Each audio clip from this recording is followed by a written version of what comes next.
25th, 2026, further notified by public notice issued on March 11th, 2026, sending a copy to the newspapers officially designated for 2026 by way of resolution number 2-2026, filing a copy in the township clerk's office, posting on the municipal building bulletin board, and the mayor hereby directs that this statement be included in the minutes. I believe we were going to start off with the presentation, but I think legal counsel had a. Sure, we're going to do our presentations first, and we may have to do a legal matter in the middle of the meeting. We'll take a look on the litigation. Welcome everyone to the March 16th, 2026, 7 p.m. budget and open session meeting. Township administration present at tonight's meeting are Jacqueline Hashman, our township manager, Doug Riccione, township clerk. Christine DeMurcia is not in right now. All right, she's not here tonight. And Scott Salmon, our township attorney, Mike Ash, our redevelopment attorney, Ron Goodman, our volunteer cable master. For the public's information, we're currently holding a hybrid format meeting. We have people in person and on Zoom. If our Wi-Fi at the municipal building has an issue where the Zoom meeting drops, we will aim to retrieve the connection and continue the meeting. If you haven't yet, please signed up for website updates and alerts. Please do so now. The Township Council is having a special meeting on Tuesday, March 24th, 2026 at 3:30 p.m. on Zoom to continue addressing our fourth round affordable housing obligations. The next budget meeting is Thursday, March 26th at 7 p.m. here in the council chambers. The scheduled March 31st council meeting has been canceled. The next regular council meeting will be on Tuesday, April 14th, starting at 6:30 with public portion at 8 p.m. We did not yet meet in closed session, though we may be adjourning for a brief closed session later on in the meeting on a litigation matter. With that, Mr. Clerk, I think we have a presentation tonight. Yes, indeed. We have a representative from the New Jersey Film Commission with us. Elizabeth, if that's you, please raise your hand.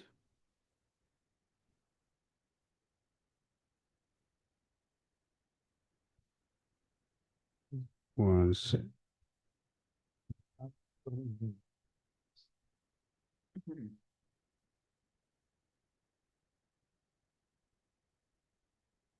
Oh, there she is. 1 second. Sorry. I see you, Elizabeth. Sorry.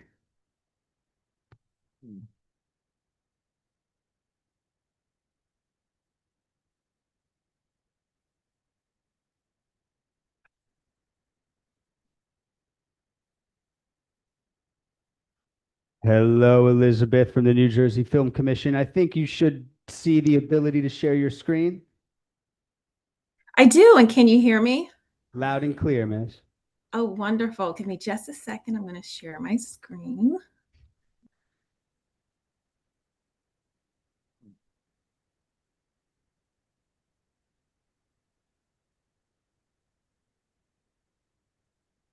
Okay, can you see my screen?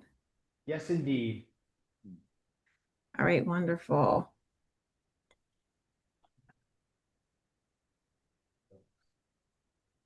Are you able to maybe rip that into full screen, my friend? Okay, hold on. Yes.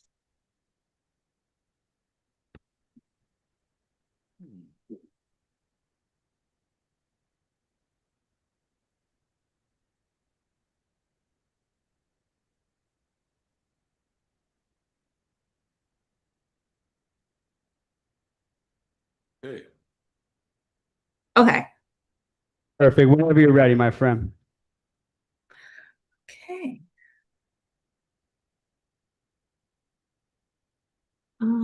Let's see here. Actually, I need to move back. Oh my gosh. Am I still sharing? I'm so sorry. I'm working this. No, it's all good. If you want to just share from the screen that you have right now, that's fine. You could do the presentation from what you have right now. If like you're putting it in presentation mode and it's messing with your view, you could just do it from the screen. Okay. What can you see right now? We see your cover page. Okay. All right. So we're going to start here. Okay. So greetings, everyone. Thank you so much for the time that you afforded me today, and greetings on behalf of the New Jersey Economic Development Authority and the New Jersey Motion Picture and Television Commission, and greetings to you, Mayor Schwartz and Deputy Mayor Belcher and council members. Thank you so much for this time. It's a very exciting time in the state of New Jersey as it relates to the film and television industry. We are seeing a lot of excitement and a lot of growth. The state of New Jersey has gone from being North America's eighth largest production hub to nearly the third busiest location for film and television production. The estimated total in-state yearly spend has risen from $592 million in 2023 to $833 million in 2024, which represents a phenomenal 41% rise in production in a year that saw nearly all our top competitors, California, Georgia, Louisiana, New Mexico, Texas, and Toronto, experience declines. Employment growth told the same story. The number of crew members hired in New Jersey nearly doubled, climbing from 17,000 in 2023 to 30,000 in 2024. In 2025, the momentum showed no signs of a slowdown. More than 60 productions were eligible for the state's incentive program, setting the stage for another record-breaking year. At the same time, we've had long-term infrastructure investments that are transforming New Jersey into one of the premier production hubs in the world and are set to continue growth in the state's estimated total in-state spend. With that in mind, the Film Ready New Jersey program, in partnership with the state of New Jersey Attorney General's office, spent part of 2024 enhancing the program to strengthen New Jersey's appeal to studios by creating greater statewide consistency with our important county and local government partners like you. We expanded the Film Ready Community Program, which now includes counties and any town that is interested in the program, and we equip you with the tools, the training, the visibility to attract production, support local businesses, and showcase the very best of the Garden State on screen. With that in mind, and going back to our qualified spend, we saw a 70% increase from 2023 to 2025. Some of our large projects included Netflix projects, A24, Lionsgate, Amazon, NBC Universal, and then our estimated total tax incentive projects from 2021 to 2025 saw a 41% increase between the years 2023 and 2025. That's our macro number. That's our highest level. What does that equate to as far as projects?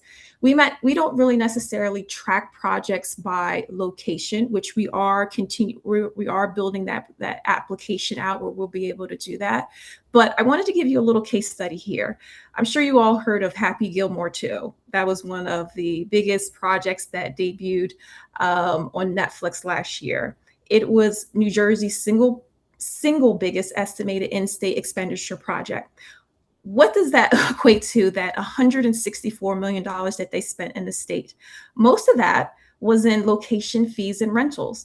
What does that mean? Location fees and rentals mean like locations like businesses and courthouses and all types of locations that you can find within a community. Communities just like Teaneck. We spent over $8 million in set design for production meals that frequented a lot of the catering and restaurants that were in the town. They spent over $1 million. They spent over $1 million for car rentals. Your hotels and housings, because when productions come to your town, you have to feed a crew, you have to house a crew.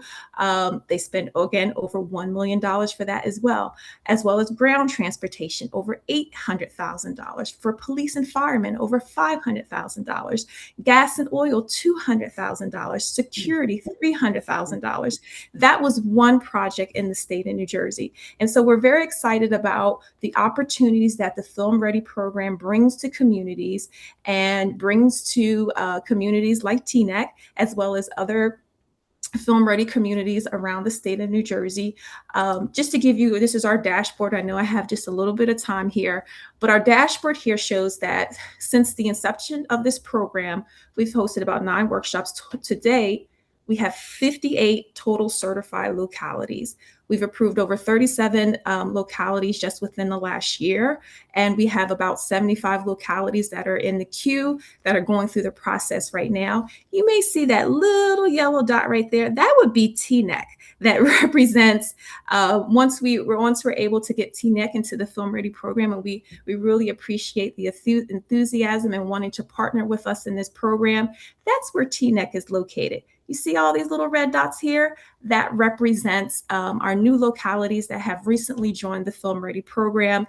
And so it's very much concentrated in North Jersey, Central Jersey. We're starting to spread out into the southern part of the state as well. But we're very excited about growing our Film Ready New Jersey program. And I invite you to ask any questions at this time.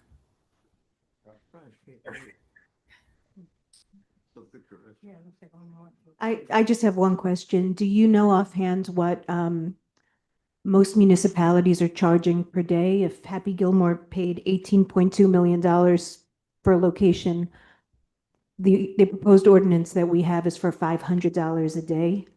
What do they normally spend in a municipality? As far as currently our Film Ready program is designed to bring consistencies to the state of New Jersey and its localities. That includes municipalities as well as counties. So right now, if you were to join the Film Ready program, we have a set fee schedule. That set fee schedule includes the cap of what you can charge as a daily filming fee based upon if a project is a major motion picture, which we define as $20 million or above. Anything that is less than $20 million, you would charge a daily filming fee of $150. If you're in that major motion picture arena, then you can charge up to $500 a day. There are some localities that you may have seen that have different daily filming fees right now. Most of those localities are going through the recertification process. Their film ready status is up for recertification this month. And so in order to maintain that film ready status, they're going through that recertification process and changing and amended their ordinance to align with the Film Ready program's fee schedule, which has those caps of $150 daily filming fee under 20 million. And then $500 per day for major motion pictures for $20 million and above. So if we joined Film Ready, we could only charge $500 a day. If we didn't and we didn't pass this ordinance, we could charge more. Essentially, you could charge whatever you want, but to be in the Film Ready program, which has been our previous Governor Murphy coined it and said that the Film Ready program gets you that gold badge. That gold badge has been recognized in Hollywood and in the film industry, and they recognize now the Film Ready program and has been seen as a gold banner, a gold standard in the state of New Jersey. We've recently heard from several major studios. We do a lot of business attraction with the Big Five studios and other studios as well, and they said they're looking for that gold badge for communities that they want to film in, because they know that they're getting consistency. They know that what they're getting when they're coming into a town, and they know that there's a framework that's in place where they don't have to navigate 500 and some odd different rules, as well as varying fees. So the Film Ready program has really been able to attract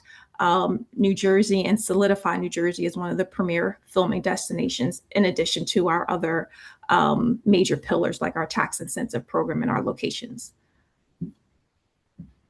Any other questions? Okay.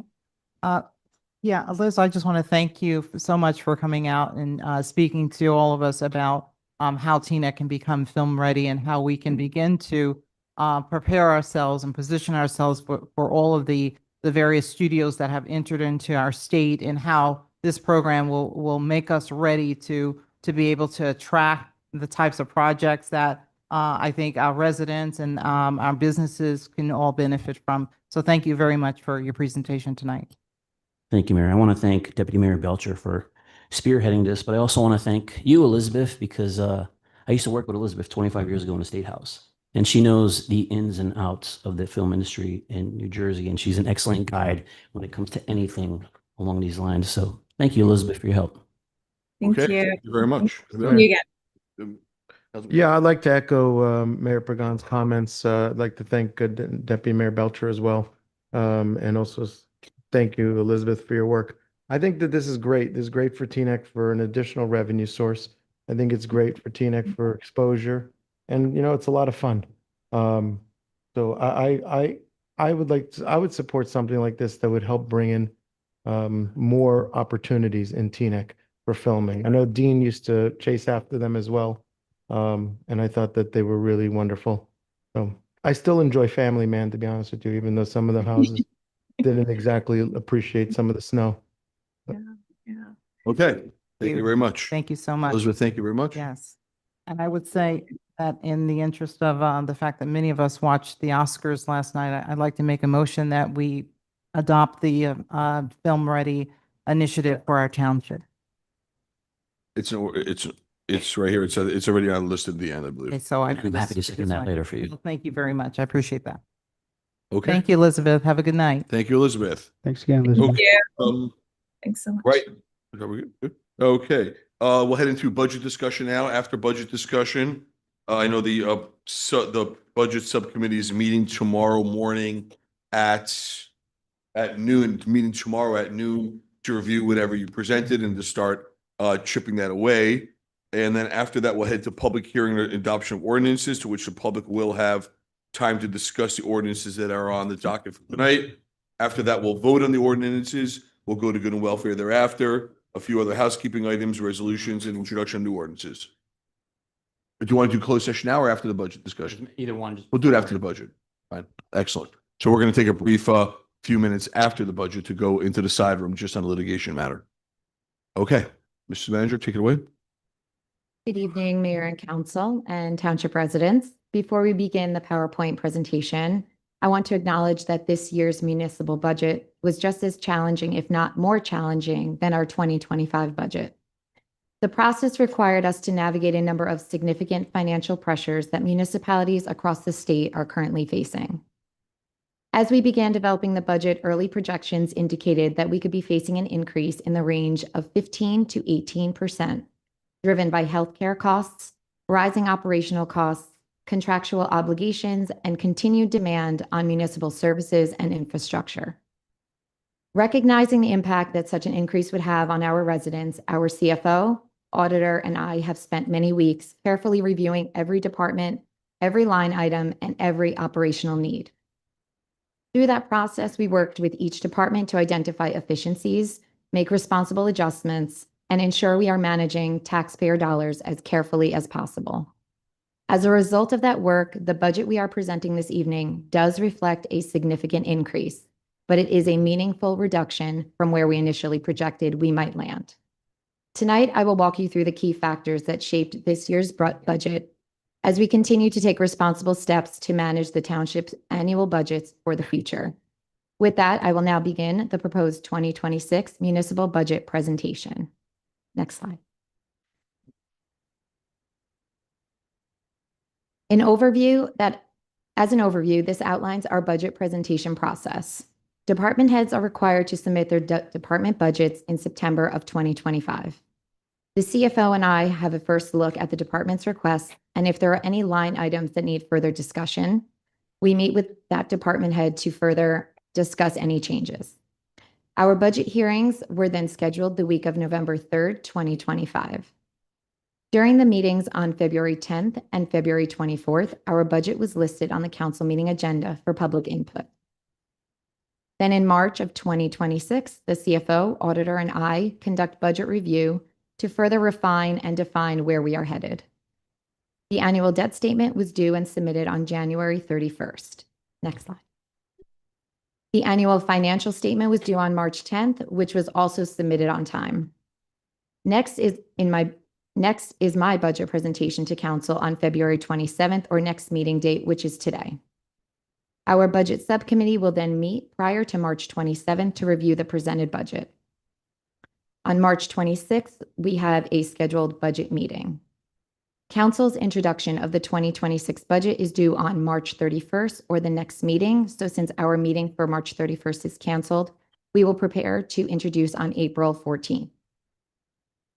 That being said, the hearing and adoption of the 2026 municipal budget is due on April 30th or the next meeting, which will be May 19th for us.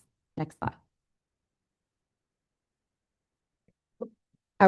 Our 2026 budget is dependent on council determination of the 2026 municipal budget appropriations, fund balance available for 2026, 2025 municipal revenues analysis and 2026 revenue anticipations, state aid allocations for 2026, and special emergency financing for terminal leave.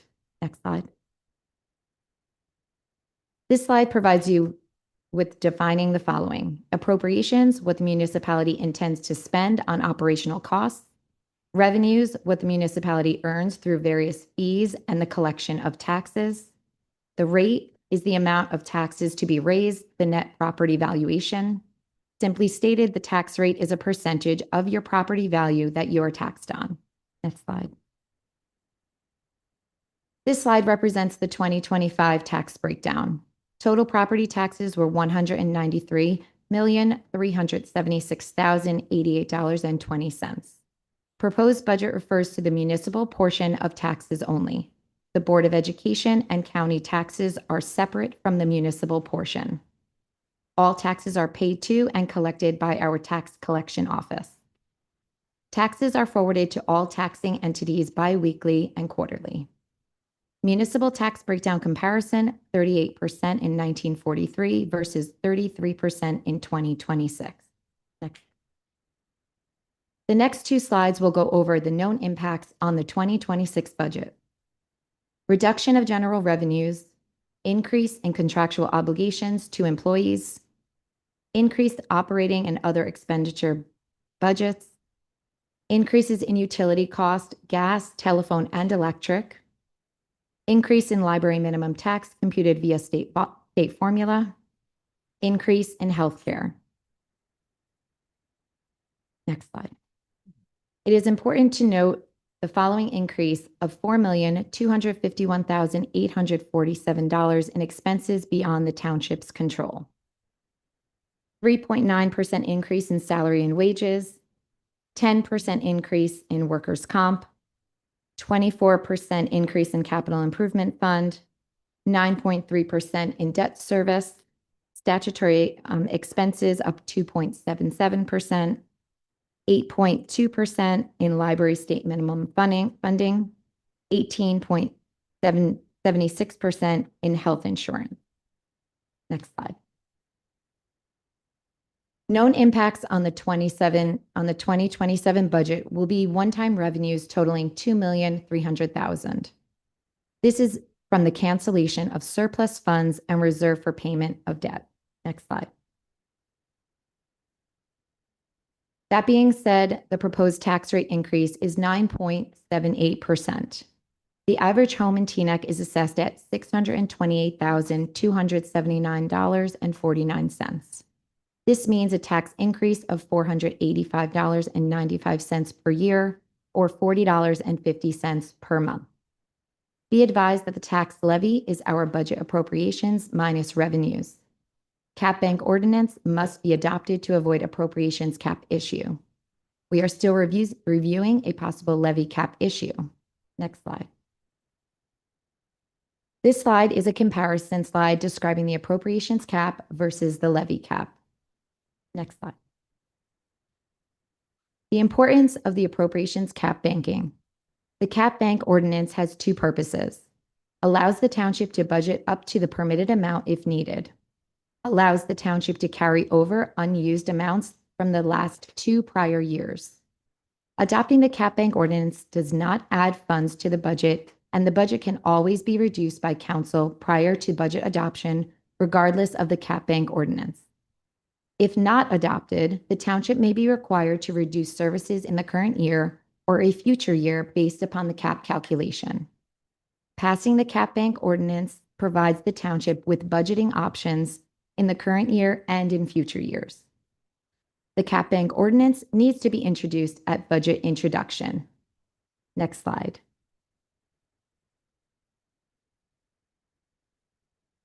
Now slide 13. The next two slides will outline how we arrived at the 9.78% tax rate increase. Our original increase was 15%, originally projected to be 18.69%. Increased costs beyond our control in the amount of $4,251,847. Reduced capital budget from $20 million to $14 million. Utilizing $1.3 million in reserve for payment of debt. Next slide. We will cancel 2025 appropriation reserves to increase surplus by $1 million. There will be a resolution on the March 26th meeting. Surplus is built in two ways: not spending complete appropriations, realizing higher revenues than anticipated. We will utilize special emergency financing for terminal leave in 2026, but have budgeted a modest amount this year for terminal leave to build the trust fund for future years. Next slide. These next two slides will outline the future impacts on the 2027 budget.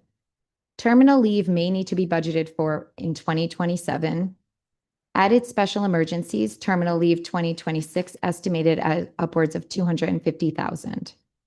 State of economy, costs of goods and services, increased capital budget to fund projects, increased hires assuming retirements in police and fire departments. Next slide. In addition, the following outline future impacts on the 2027 budget. 2027 health benefit premiums, 2027 pension contributions, potential increase in BCUA annual sewer bill, contractual increases, reduction of $2,300,000 in one-time revenues, DPW facility leased costs. Next slide. This slide displays a chart of the 2026 proposed budget appropriation categories totaling $91,173,439.13.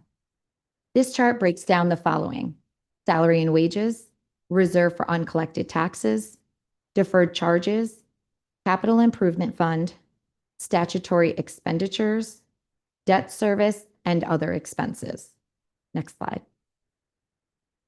This slide displays a chart of the proposed salaries and wages totaling $39,668,383.50. This is all of our municipal departments broken down for your reference. Next slide.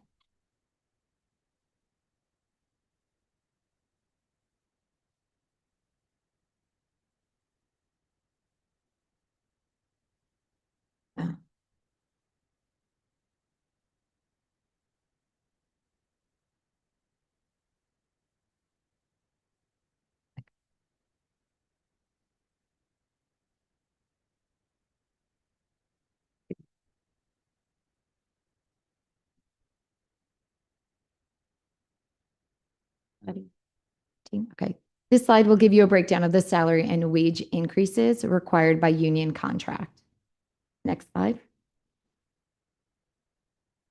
These are a list of our current collective bargaining agreements. As you can see, all remain settled, and I will begin negotiations for the AFSCME and DPW non-supervisors in a few months. Next slide. The next four slides are a breakdown of our salary and wages summaries and recommendations. This slide shows our police department currently staffed at 97 sworn officers and no additional hires planned with the exception of backfilling for resignation or retirement. Next slide. This summarizes our fire department's current table of organization for 91 firefighters. Currently staffing at 87 firefighters as of May 1st. There were 2 retirements also as of February 1st. Next slide. For our Department of Public Works, we are currently staffed at 59 positions. The Teaneck Community Pool will retain 2 hires from the 2025 pool season. We also will hire 1 laborer as of April 1st. Below you will see an overview of the overtime allocation to police, fire, and DPW, which will reflect a 0% change for 2026. Next slide. For our appropriations and other expenses, this chart will outline the following: group insurance for employees, utilities, contributions to self-insurance fund, department operating expenses, and other insurance premiums. All of this totals $30,715,919. Next slide. Here we can see a breakdown of utilities showing the BCUA making up 64% of the chart, with the next highest being electric at $735,000, street lighting at $640,000, and water and fire hydrant service at $617,300. In total utilities, it is $7,937,930. Next slide. Deferred charges, this includes terminal leave special emergencies, COVID-19 pandemic special emergency, 2024 revaluation costs, $100,000 for reserve for tax appeals, $100,000 for terminal leave, utilize special emergency for 2026 terminal leave. This totals $1,956,785.23. Next slide. Our contributions to the self-insurance fund totals $1,350,000. This is due to an increase from the 2025 appropriation based on claims experience, workers' comp claims, and proposed settlements to be funded from this line item. Next slide. Other insurance premiums to note include the PEGIF premium increase of $262,500. The coverage includes auto liability and collision, employment practices, public officials, facilities, cybersecurity, general litigation, and claims. Next slide. Debt service. Some notations here include increased note principal of $122,600, increase in note interest of $439,200, increase in the bond principal of $70,000, decrease in the bond interest by $120,000. That being said, there is a total line item increase of $511,800 or 9.29% in the 2026 budget. Next slide. For our statutory expenditures, we have some adjustments to note. PFRS increased by $441,364 or 6.17%. PERS decreased by $42,084 or negative 2.25%. The total line item increased $399,280 or 3.8%. Next slide. Capital Improvement Fund. Total cost of improvements is $14,062,000. Capital Improvement Fund is $703,100. Next slide. What you are seeing here is our estimated revenues totaling $91,173,439.13. This includes the municipal and library levy, local revenue, surplus, state revenue, and delinquent taxes. Next slide.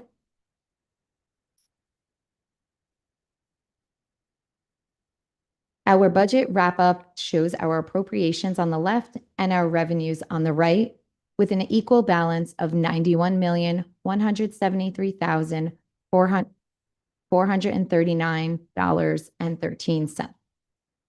Next slide. Our 2025 accomplishments include additional revenues from the Teaneck Community Pool, interest on deposits, $300,000, park improvements, Brooks Park Exercise Station, Herrick Park upgrades, ball field, lighted basketball court, prefab bathroom, spray park, and playground. Botee Park upgrades, prefab restroom near the splash pad, tennis court upgrade. Andreas Park pickleball courts, Argonne Park tennis courts, and Phelps Park tennis court repair. Next slide. Additionally, we have the following general accomplishments: DPW relocation, upgraded police radio communications, library renovations completed, Fire Station 4 remodeled and reopened, composting initiative via neighborhood compost, EV charging exploration, settlement of library union contract,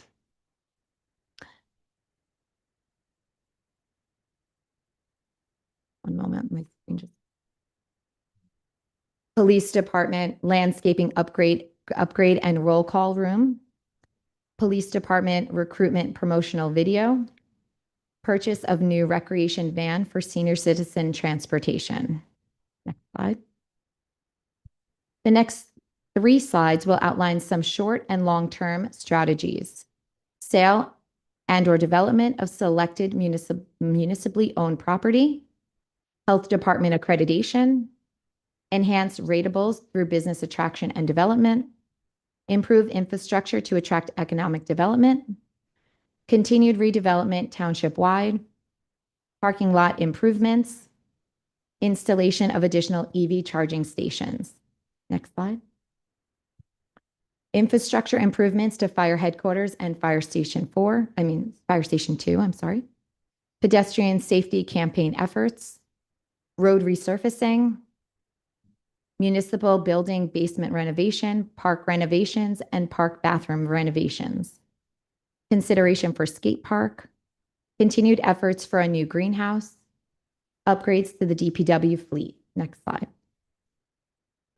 Fee schedule reevaluation for court, escrow, and recreation, building department, CO permit fees, additional field renovations, sewer and drainage upgrades, community policing programs, code enforcement township-wide, exploration of additional shared services, and parking meters, a trial period. Next slide. This concludes our 2026 proposed municipal budget presentation. Special thanks to our mayor and council, our auditor Dan DeGangi, CFO Isa Abasi, Assistant CFO Asisa Adewumi, and also our department heads and assistant department heads for your collaboration and assistance throughout this annual budget process. Thank you, Mayor. Thank you very much, Mrs. Manager. So tomorrow at noon, our budget committee will have their meeting. At that point, we'll go over and work with the CFO and a roundtable, see what we can take it down to. Between now and the next few weeks, we'll all be reaching out to each other, seeing what number you're looking for, what number and what you'll do to get to that number. If you want to talk now, please, by all means. I just have 2 questions. One, is the annual financial statement out? I haven't seen it. I know it was due already. Yes. Is it? Because I haven't seen it online and it hasn't been sent to us. Can we just make sure that we get it out? Awesome. Also, do we have an update on where we are on the sewer billing for this year and how it's going to impact the revenue? It should be out this month. So how much are we billing out? Do we know? I'm not sure how far Isa got. Is Isa on, Doug? It's just about completed. Wow. You mean which year? I guess which year and how much? I need him to give us an update on it. No, he's almost. Mr. CFO. Paging Mr. CFO. Hi, good evening, everyone. I can get that figure for you, Councilwoman, but we did have a little bit of a delay in the process. We should have everything out towards the end of the month, and then I already have everything I need for 23 and 24 and 25. We just need the analysis done to get those billed out as well. I would estimate it should be higher than 21, given that was a COVID rebound, which we brought in about 600,000, if I'm not mistaken. But I don't estimate it would be low. I estimate it would be between 600 and I would say $800,000 in revenue. How many years are we behind? 22, 23, 24, and 25 just ended. 4 years of sewer billing? Yes. Well, technically 3 because the year just started, and typically it takes Veolia about 3 to 6 months to actually give us our data. So we have 3 years to bill. And then after this gets billed, are we gonna get up to speed going forward and not have Absolutely. 4 years? Yes, I'm looking to at least have an engineering firm. That's how Leonia does it. It would be faster, it'd be more streamlined. And the auditor and I are discussing bringing it to the subcommittee, the sewer subcommittee, simplifying the sewer billing ordinance because it's actually very complex compared to other municipalities that do sewer billing as well. Wait, I don't know about the sewer subcommittee, but do we is that revenue is that revenue built in here or is that extra? It can be built in if the bill goes out before we introduce the budget. Got it. All right, If- thank you. You're welcome. Yeah, how are we gonna hit a small business with 3 years of sewer bill? How is that right to do? How is Well, that business friendly? I can answer that. So they've literally had 3 years of not getting billed. We will phase it in to do 2 bills in a year. The goal was to do one by March and one by September. I take the responsibility on this, even though the CFO has historically never handled it. Unfortunately, this has gone through a mishmash in my 16 years of the township of being in the IT department for some unknown reason. Prior to that, it was actually with the engineer. Then it went to IT. Then it kind of went back to IT, and then it went to a consultant. So in a way, I'm fairness- trying to end this. Go ahead. In fairness, Mr. CFO, actually, the CFO did used to do it, and they used to do it, the first CFO that did it when the ordinance was passed, and I'm pretty familiar with this because I was the one who suggested this ordinance, did it based on the original intent of the ordinance. It was later on that the next CFO decided to do the mishmash as you described it, which is accurate, which is not Correct. exactly the intent of the ordinance at all. And I think it was done really poorly, to be honest with you. And now to be able to smack small businesses with 3 years of billing, I don't think anyone would accept that at their household. Where, oh, someone didn't send me a utility bill for 3 years. Now I got a big bill. It may sound So- logical, but it So doesn't. we can discuss mean it's that with the logical. committee tomorrow for Okay. sure. I totally understand where you're coming from. And I know it's probably trite and cliche, but we've never, any of us, I think, in the room have lived through a global pandemic that has delayed our operations in this. It is a mishmash. I do want to be the person to actually fix it once and for all and make it easy. Either we do a seasonal, where I've lived in towns that have billed me seasonally, where they say you're at X rate from November through March, and then you're at X rate from April through October. Or you just do a flat rate. You could also go after households, but I don't want to do that. We're trying to find the best and pragmatic approach to get the township the revenue it's owed, but also at the same time be fair to small businesses and large businesses as well. So if I can just state what the original intent was. Yes, please educate me. Okay, a little education. The original intent was that we have these gigantic properties, i.e. Holy Name Hospital that pays zero taxes, i.e. FDU that pays zero taxes, i.e. Glen Point that pays the same amount of sewer charge. I granted they do pay a significant amount of taxes, the number 1, 2, and 3 highest taxpayer in town. But they're not contributing anything additional, and they've got 776 toilets versus a regular home that has maybe 3 or 4 toilets. So the original intent, and then there were several houses of worship that were, also over consuming water, right? Because the way, just to educate the residents that are here and watching, the way it works is that we get billed by the BCUA for the water that goes into the sewer. So it's not so the idea was, well, then if it comes in, it probably has to go out. So let's give every single business, house of worship, even Glen Point, Holy Name, and FDU, 100,000 free gallons. Let them whatever. And then after 100,000, there was a formula that we came up with that the first several years really yielded us almost the exact same amount, or maybe a little bit less than we're getting today.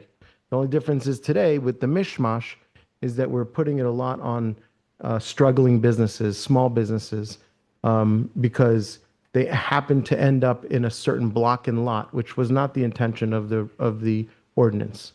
So I would suggest that whoever this sewer water ordinance team or subcommittee is, re-review. They can go back to the tapes. I think I shared the tapes with you, and I originally suggested it, and try to come back with something where it's more equitable. It is equitable that Holy Name Hospital, that's got 1,000 running whatever faucets, should have to pay a little bit more into the sewer system, especially since they pay zero in taxes. FDU same concept. Glen Point, same concept.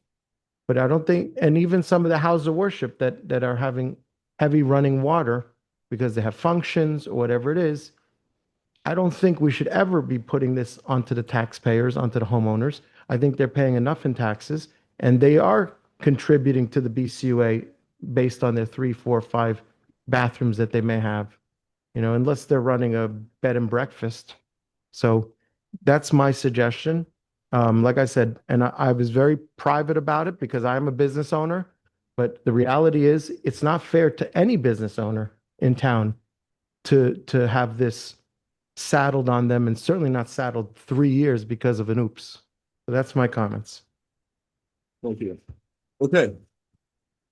Yes. Councilman Katz, I have a quick question. So I really appreciate the The background. history. I just have a quick question. Yeah. So my read on the ordinance, I just want to make sure. So 100,000 gallons, how was it billed the first few years that it was supposed to be? Based on we were told from day one, the way we could do this, and back then it was United Water. I don't know what it's called today. It's Suez and Viola, then Viola. Back then it was United Water. We were told it's very simple to bill. In fact, Maywood is the example that we copied originally. Um, and it said, just United Water will give you the list of all the people and all the water bills. And based on those water bills, you can clearly see 100,000 gallons last year. Now, if they did 600,000 gallons, then we should do the differential of 100 to 6, which is a 500,000 gallons times whatever the formula that we came up with. And boom, we came up with $500,000 in new revenue. When did it get, I don't get how it got. After, like I said, the first CFO was interpreting the intent of the ordinance properly. And by the way, this is not on Issa, by the way, because No, it's he longer. he did inherit a mishmashed ordinance, but the first CFO was there to live through the original intention of the ordinance. The second CFO, I think, did it okay, and then the next person reread how the ordinance should be and then created that mishmash. So yes, the ordinance does need to be cleaned up. And we should go back to what really the intention of the ordinance is, making it more equitable for the taxpayers of town, because the BCUA bill just keeps going up and it's costing a lot of money. Oh, thank you. I appreciate that. And I know it's your ordinance, but I'm happy to work with this on you. Or I wasn't. Excellent. Thank you, Okay. Councilman. Mr. Mayor, Yes. I'm really hopeful that there is some wiggle room on this budget and that we could get it down a little bit more. But the reason why our CFO is not here tonight is because his wife had a baby. So I just want to say congratulations to Issa.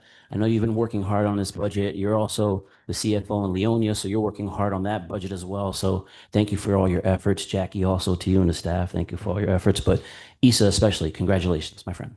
Thank you very much. Okay, with that, we will, before we go into ordinances, we'll have a brief presentation on one of the ordinances as it relates to drainage. That closed session. Okay, so we're going to take a brief recess. We're going to go to closed session on the litigation matter. Do we need a vote to go into closed session? Okay, so I'll make a motion. We go into closed session. Second. We'll do that right in the side room over there to save time. Seconded by Councilman Pagan. We need to go upstairs for Danielle. No, she's going to call in on the phone. Oh, yeah? Okay, cool. Sorry. This is going to be resolution 156-2026 tonight, Mayor. And is there a first?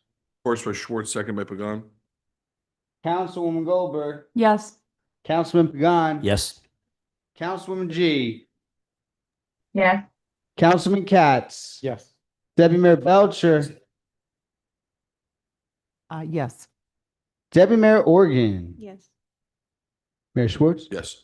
Adopted. We'll be back in a little bit.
Yes, they are.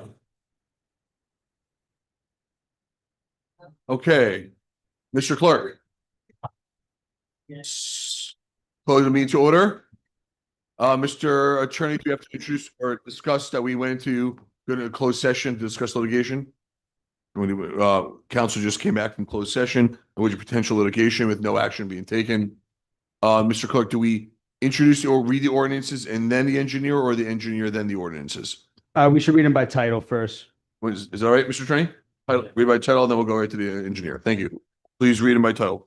Mayor, Council, Public, March 16th, we have three ordinances up for second reading this evening. First up is ordinance 15-2026, amending chapter 33, development regulations of the Township of Teaneck to address the requirements of the Fair Housing Act, the Uniform Housing Affordability Controls, and to comply with the town's round four affordable housing obligations. We have ordinance number 17-2026, adopting a redevelopment plan in furtherance of the redevelopment of block 4905, lots 1, 2, and 3, as shown on the tax map of the Township of Teaneck, commonly known as 54 West Englewood Avenue, in accordance with the local redevelopment and housing law. Last but not least, we have ordinance number 18-2026, adopting the Cedar Lane redevelopment plan in furtherance of the redevelopment of block 819, lots 1, 14, 16, and 17, block 707, lots 1 through 5, block 705, lot 4.01, as shown on the tax map of the Township of Teaneck, in accordance with the local redevelopment and housing law. That's all the ordinances. Okay, Mr. Attorney. Thank you, Mr. Mayor. So there were a couple of things that I want to address, a few things I want to address before we open the floor to the public hearing that I think would be helpful for the public to know before you provide your comments. First is that under NJSA 40:55B-63, which is part of the municipal land use law, the township is required to send notices out on certain types of amendments to zoning ordinances when we are considering those amendments for adoption. The law also allows the owners of at least 20% of the area within 200 feet of lot or lots that are being affected or that are being changed to file a protest petition with the township, which, if successful, would increase the number of votes that are required for adoption from a simple majority, in this case 4 votes, to a supermajority, which in this case would be 5 votes. We have received 3 protest petitions under that law, 2 of which are related to the adoption of ordinances tonight for 54 West Englewood and for Crossroad, and the third one that we received for 827 Palisade will not be heard until next week. For the first 2, the ones for 54 West Englewood and for Crossroads, while we do appreciate and understand the public's interest in these ordinances, these 2 specific ordinances are not subject to the statute that allows for these protest petitions. The third one, the one for 827 Palisade Road, does. The reason why is that these ordinances that are up for adoption tonight are not regular overlay zoning ordinances made under the municipal land use law, like some of the other affordable housing ordinances the council is adopting. These 2 that are up for adoption tonight are redevelopment plans. Redevelopment plans are not governed by the municipal land use law, which this protest petition ordinance falls under. They're governed instead by what's called the local redevelopment and housing law. And so the statute that allows for these protest petitions just doesn't apply in these cases. The local redevelopment housing law specifically says, and the citation, Brandon wants to check, is NJSA 40A:12A-7, that a redevelopment plan needs only a simple majority to be adopted. And so that's the process that the council will follow for those 2 ordinances. For 827 Palisade up next week, that one is because the protest petition appears to be valid. It is an overlay zone that will be subject to the supermajority requirement. So as I said, there are these 2 ordinances that were considered tonight before West Englewood and Crossroads. Some specific things I want to address about each of them. For 54 West Englewood, I was asked to address why in 2021 the Board of Adjustment voted against variances for 54 West Englewood that would have allowed just 20 units, and why the township is now considering adopting a redevelopment plan at the same site, 53 units. So a lot more. There are lots of reasons for that, but the short version of what was proposed back in 2021 is a totally different project than what is being considered now for a few reasons. First, At that time, the developer was looking for a use variance. That was why they were in front of the zoning board, whereas now the council is considering a redevelopment plan. So it's just a different, first of all, it's just a different kind of application. Second is, and maybe the most important, is that we didn't have the affordable housing mandate that as part of the fourth round back in 2021 that we do now. Additionally, the project has since added 2 more lots into the entire project. And so now it has more, significantly more land available to accommodate more units, which is why more units are being proposed. Additionally, the surrounding area around 54 West Englewood was designated as an AINR, an area in need of redevelopment at the time, whereas this council decided last month to de-designate those other properties. So we don't have the risk now of opening the door to more development in the area. It's more confined now to these lots. Additionally, the proposed project involves widening the road. It involves complying with higher architectural and design standards, as well as doing an analysis to determine whether subsurface parking is feasible to remove more cars from the street from the lots. The developer is also committed to creating a circulation plan to prevent parking and traffic spillage into the neighborhood. And the developer is now agreeing to do more underground utility work than before. So it's just a significantly different project. It's a larger project, and that's why the the council is considering that now. And so essentially the project is just significantly more developed. Next on Crossroads, a couple things to address. First is about CSX. CSX tracks, we've obviously received lots of comments and heard lots of questions about CSX tracks and Crossroads, whether or not CSX has been part of this process, given concerns about whether or not it's going to affect them or not.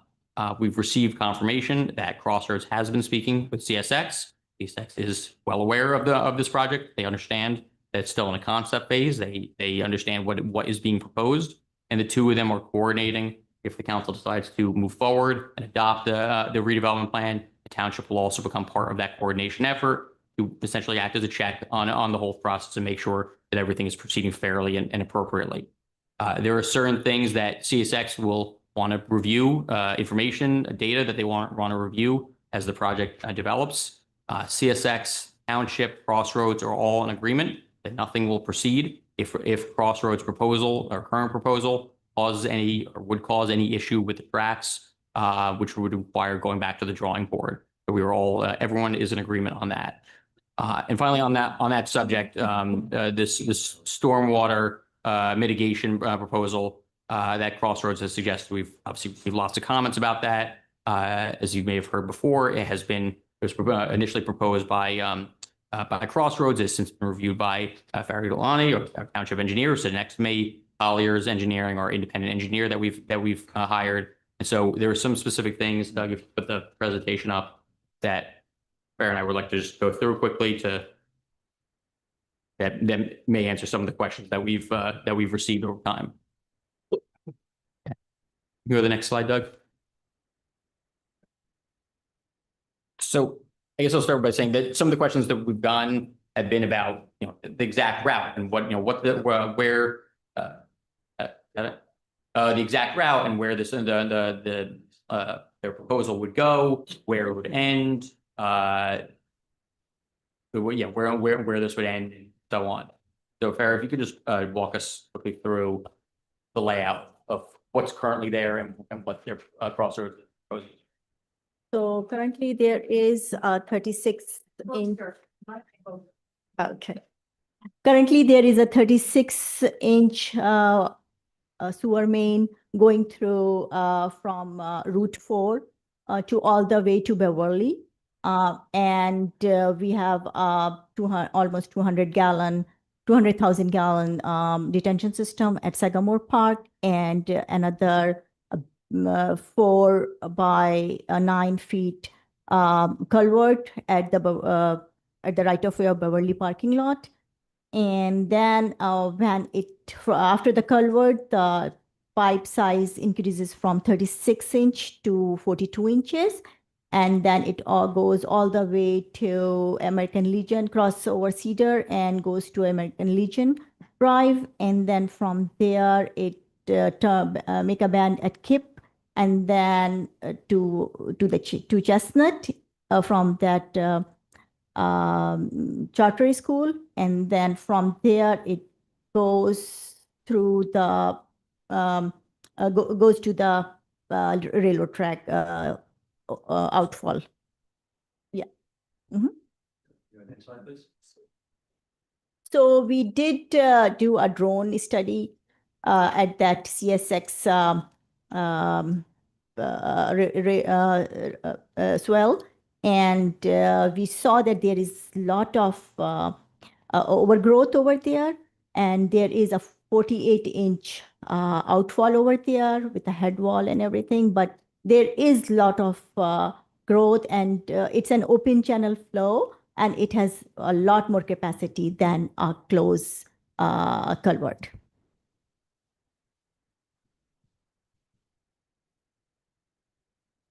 So I guess the main points we want to emphasize on this is that what is being proposed by Crossroads. It's not a full replacement of the pipeline. It is to add additional capacity by running parallel pipes alongside the current pipeline, right? In the area of where the project is. What that does is increase the capacity, allows the stormwater to move more efficiently.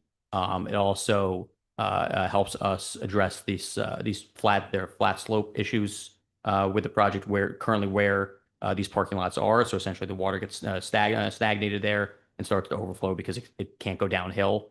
And so this would allow this would give the water essentially another place to go while it continues to move down the line.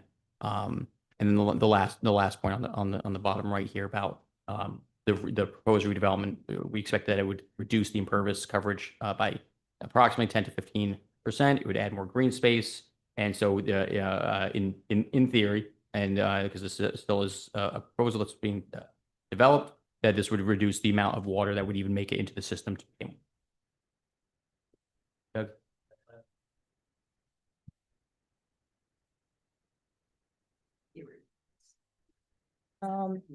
So the analysis, I did study the dynamic drainage study, and based on that, the additional drainage will gonna increase the capacity 15% or 15 based on the proposed improvement to drainage system. The capacity of the drainage system will increase over 15% to whatever the existing drainage capacity is currently. Obviously, our goal here and our standard here is what is what is in the best interest of the area, Teaneck, of making sure that it doesn't receive any additional flooding, of doing our best to mitigate that. But ultimately, we can complying with all the legal standards that are in place. As it appears now, again, this is a proposal. It is going to need to be engineered and developed further. The engineers need to actually get in the ground and see how it would actually work. But they're required to comply with all of these laws and regulations that are listed here. If they don't meet those requirements, it doesn't get built. Then we have to go back to the drawing board, as I said, because ultimately, the one sitting next to me here, Farah here, she's the one who has the sign off here. If this doesn't meet her standards as the township engineer for the township of Teaneck, they got to come up with something else. They got to come up with something better. And until they do that, they're not going to be able to move forward. And so that's why we want to present this to you, but also I want you guys to, for those of you who haven't met Farah, I want you to meet her because she's the one here who gets to say on whether or not this meets all these requirements or not. Thank you, Mr. Attorney. Okay. With that, we're going to go to public comments. You have 3 minutes to discuss these two ordinances, the ordinances that were read aloud, by the clerk, and just these ordinances. Is anything else you'd like to talk about? We'll have good and welfare. We'll have, I'm sorry, there's 3 ordinances. Thank you, sir. And if anything else you'd like to talk about, it could be done afterwards. Please be respectful, no hissing, no jeering. If you need to take a break, please step outside. We'll start with everyone in the room, and then Mr. Clerk will go to Zoom thereafter. With that, is there anyone here that'd like to comment? Ms. Eliyahu, and then Dr. Yuck afterwards.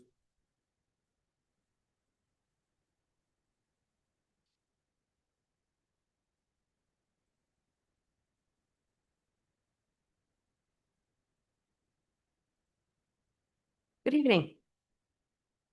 My shirt says I'm a beacon of hope. So I come to you. Oh, sorry. I come to you today, as my shirt says, as a beacon of joy. I'm sorry, it says a beacon of joy, but also in a beacon of hope. Hope that you will listen to the will of the residents when it comes to the building projects. I'm aware that there are always those that have not taken the time to express their opinions about the projects, either for or against. I also know that you may have received emails or other communications directly asking you to vote one way or another. I can only respond to what I've heard by myself at meetings, both in person and by Zoom. Overwhelmingly, comments have been against these projects. The vast majority of comments were not based on aesthetics, and I didn't hear complaints against affordable housing. The opposite is true. Real interest was expressed by residents in having affordable housing and development. But the sentiment was that the current plan was not the way to go about it. Many felt that Crossroads wasn't an honest partner, that there were too many questions left unanswered despite this beginning in 2020, and many issues and problems came to light very late in the process and were identified with no foreseeable solution, such as a failed traffic study. So I'm looking for a beacon of hope that the council will listen to the residents and reject the current plan and look for a better solution with a better partner. Thank you. Thank you, Ms. Dr. Yuck.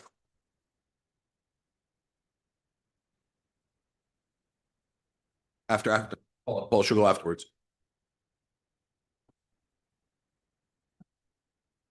All right, Dr. Yuck, you'll go next. No, you could go first. No, you're here. It's okay.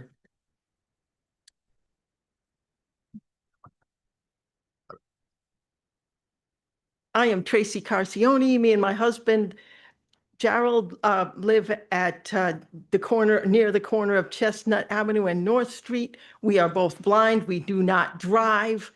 We walk. We moved here partly and actually in large part because the place where we live is very walkable. We could walk down to Cedar Lane and do shopping, but it was still pretty quiet in our neighborhood. And I really don't want to have that change significantly. I wonder where the traffic is going to go. Are we going to be able to cross North Street and Alma Terrace whenever we feel like it and walk down to Cedar Lane, say if we want to go out to breakfast or dinner? Or is it going to be rush hour and we're going to have to like stay on our block until rush hour clears up? I don't know how this is going to work. Are we going to be able to cross American Legion to go shopping at Stop and Shop, which my husband does all the time? He's very good at it. Are we going to be able to get through the construction for the water main and for the buildings to get to the grocery store? And then I think it's kind of a misnomer to say that this is a Cedar Lane redevelopment. It's not really a Cedar Lane redevelopment. It's near Cedar Lane, but it doesn't affect Cedar Lane. Just dumping a lot of people next to Cedar Lane doesn't really change Cedar Lane. Maybe they'll go shopping there, and maybe they'll get in their cars and go zooming off someplace else. I don't know. Or maybe they'll, do what everybody does these days and call a delivery guy. But it doesn't help Cedar Lane, so far as I can tell. And I'm all for affordable housing, but real affordable housing for working people who, people who work in Teaneck or, young people or elderly people who want to stay near their families, but don't want, can't afford a big house or don't even want a big house. And this is not that. This is more like a gift to the developer of all the market will bear with a little sweetener thrown in. And that's it. Thank you. Dr. Yuck. Anybody else after Dr. Yuck? Anybody else after Dr. Yuck? After.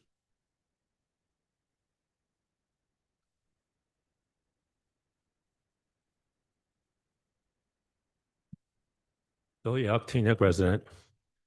Okay, so before I had some notes for what I wanted to say, but I understand that there was a decision recently filed on, I think, February 26th, the Meridia decision by the Superior Court of New Jersey, allowing a protest petition for a redevelopment plan. So I do not understand why in this case, this protest petitions for these two properties are not being accepted by the township. So that's something that maybe our attorney can speak to if he's familiar with that decision. Now, additionally to that, I don't envy any of you up there. This is a tough time. But I'll tell you this. You haven't called out the silent majority here. I've heard about that there are 41,000 people in Teaneck. Where are they? Where are the people in favor of this plan? The people who are against it have spoken to you over and over and over again. Scores of people, if not hundreds of people. And what's interesting, we've been told, well, people should know about this. This has been publicized. I have to tell you, I run into and meet new people in town all the time. Very few. I just met somebody yesterday, as a matter of fact. I went to my gym. I met this person.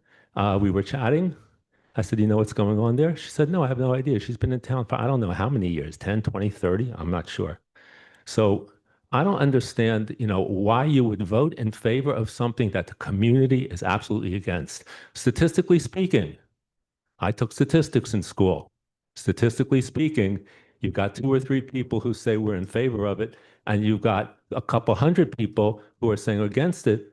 That's a pretty good sample. That means probably 90% or more of the population is against this. Now, you need to hear those voices, listen to those voices, and vote the way people who you are representing want you to vote. Thank you. Thank you very much. Ms. Lazaroff? Anybody else after him? Chris after him? Good evening, Council. Robert Lazaroff, Beecher Street. The residents of Teaneck have spoken out about their bedrock concerns of this crossroads boondoggle. We've spoken out about our concern about the coming floodwaters on Bell Avenue in Beverly. We've spoken out about the coming traffic streaming out of the parking garages onto the intersection of Beverly and Garrison that 3 weeks ago Collier's Engineering and Design gave a failing grade to. We've spoken out about the loss of the farmers market. We've spoken out that no one wants parking garages and luxury apartment buildings in residential neighborhoods behind Cedar Lane, when we all know that the real problem is the generational awfulness of Cedar Lane itself. We've witnessed in meeting after meeting that hardly anyone in a town of 41,000 speaks out in favor of this project. And the few that do, their biggest reason is fear of being sued. If you can't convince people that something is needed, then scare them into submission. Is that what Teaneck has become? No one wants this. Councilwoman Belcher stated a point that hit home for me a few weeks back. This crossroads development is all about renting. It's not about ownership. By okaying this huge land grab, we won't be adding any owners to Teaneck, just hundreds of renters. When Phil Young and I went door to door to speak with folks that live 200 feet from the proposed project last weekend, we met neighbors in this area, in our area, who were deeply upset by what the crossroads development would mean for their quality of life in their back and front yards. But many couldn't sign the petition because they did not own their property, only rented. Teaneck favors the owners. This crossroads luxury development doesn't help the many young families who would hope to own a place in Teaneck. It doesn't help people like my son Kevin and his wife Tyara and their 2 children who rent in this town and would love to make that next step to owning their own place. How is this Crossroads development a win for anyone in this town besides Crossroads and a few town council members who accepted the developers' campaign donations a few years back?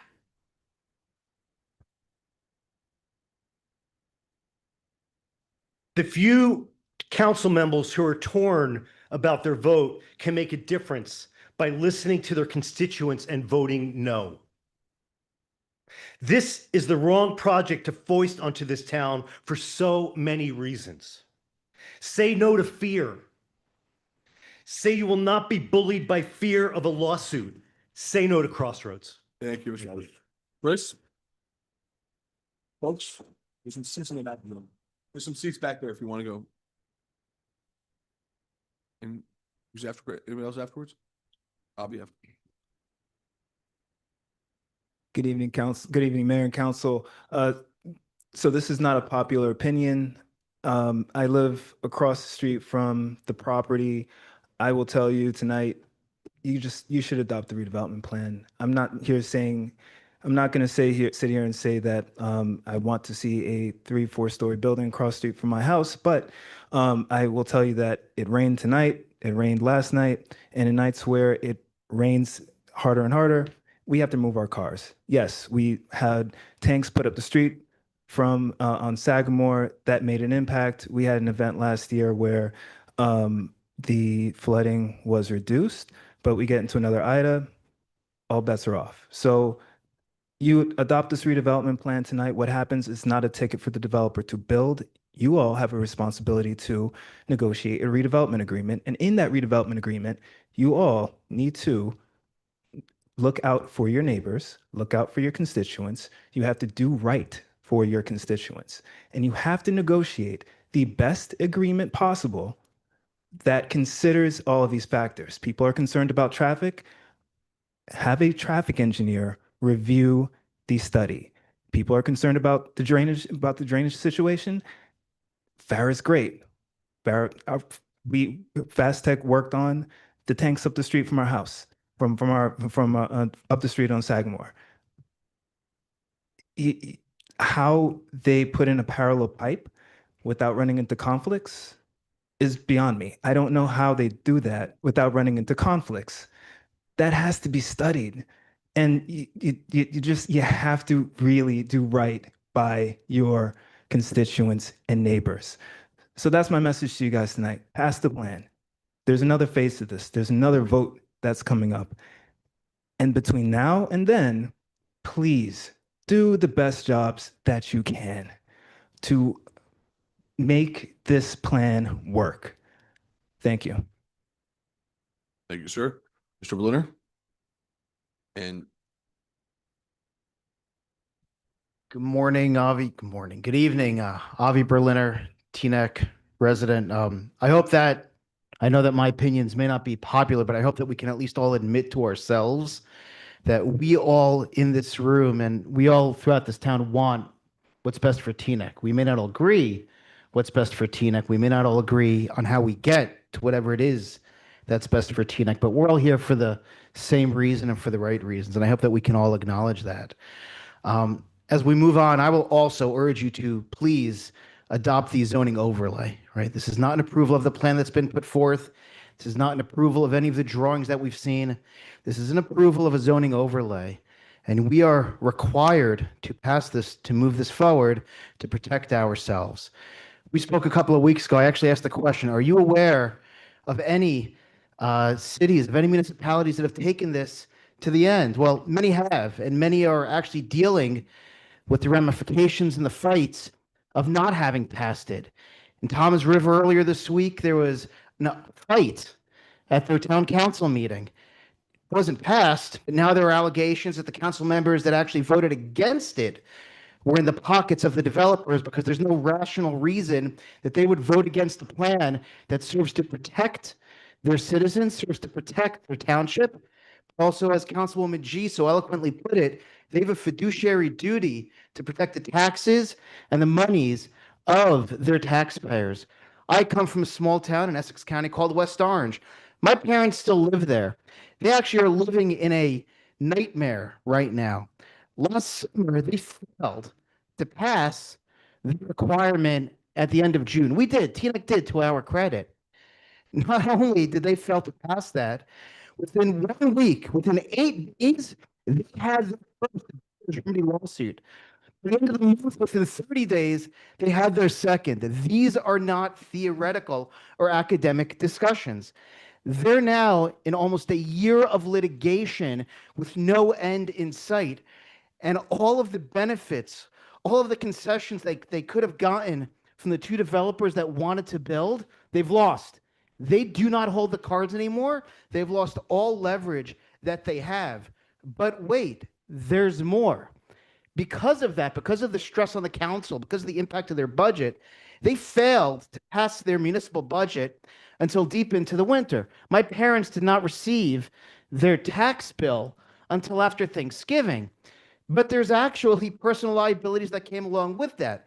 The state levied fines and penalties against each one of the sitting council members on the order of hundreds of dollars because they had a fiduciary duty to pass that budget and they were unable to.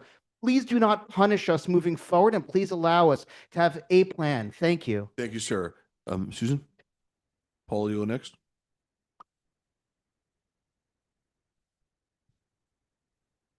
Hi, I'm Susan Mayer. I live on Bell Avenue. Whoops. Oh yeah, I'm short. I just want to say, as you consider this plan and the plans for development here, you really need to think about the scale. This town is a suburban town. We are not Hackensack. We do not want to be Hackensack. We don't want to be Englewood. We want to be Teaneck. And scale in terms of development is really important. We want to be a community of homeowners. We recognize that there are people who are renters, and we should make that available for them. We want to be able to have all kinds of people live in this town, but we do not want this to become Hackensack. Sorry. Thank you. Thank you very much, Susan. Paula? Anybody else after Paula?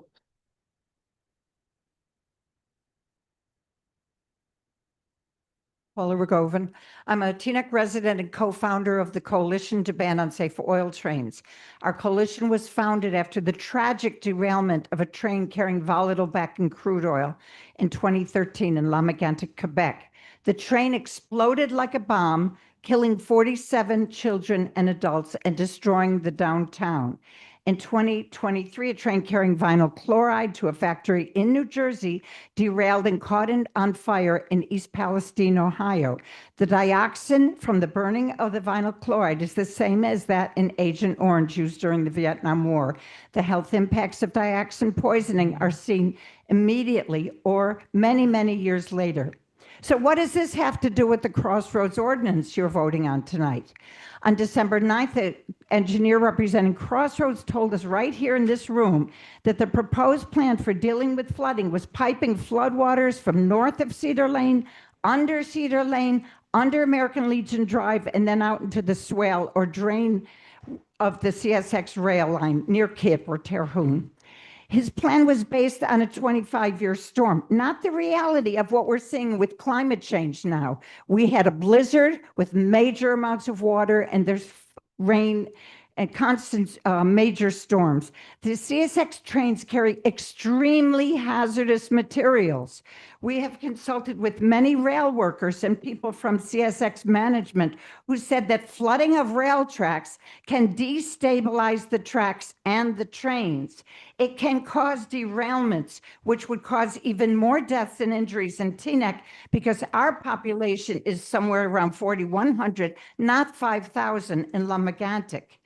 It would also increase the flooding of the swale at River Road and Elm Avenue in our neighboring town of Bogota. They flood constantly. They were unaware of the original pipe that's going in to the drain, and now the second pipe, somebody spoke at the last meeting about that, and very upset. It sounds like fear-mongering, doesn't it? Ask the people of La Mégantic. and East Palestine, Ohio, if this is fear mongering. Railroad Workers United listed numerous flood-related derailments in a letter they sent to you last month in opposition to the Crossroads drainage plan. By the way, we want more affordable housing in Teaneck, self-contained affordable housing such as the Veterans Apartments on American Legion, the senior apartments on Teaneck Road. Some council members hijacked the affordable housing issue by throwing in 48 affordable units into their plan for over 300 luxury units. A reminder that most Teaneck residents spoke out against the Crossroad plan long before the affordable housing mandate. Residents already knew about the excessive traffic and pollution on American Legion Drive in Cedar Lane. I have just a drop more.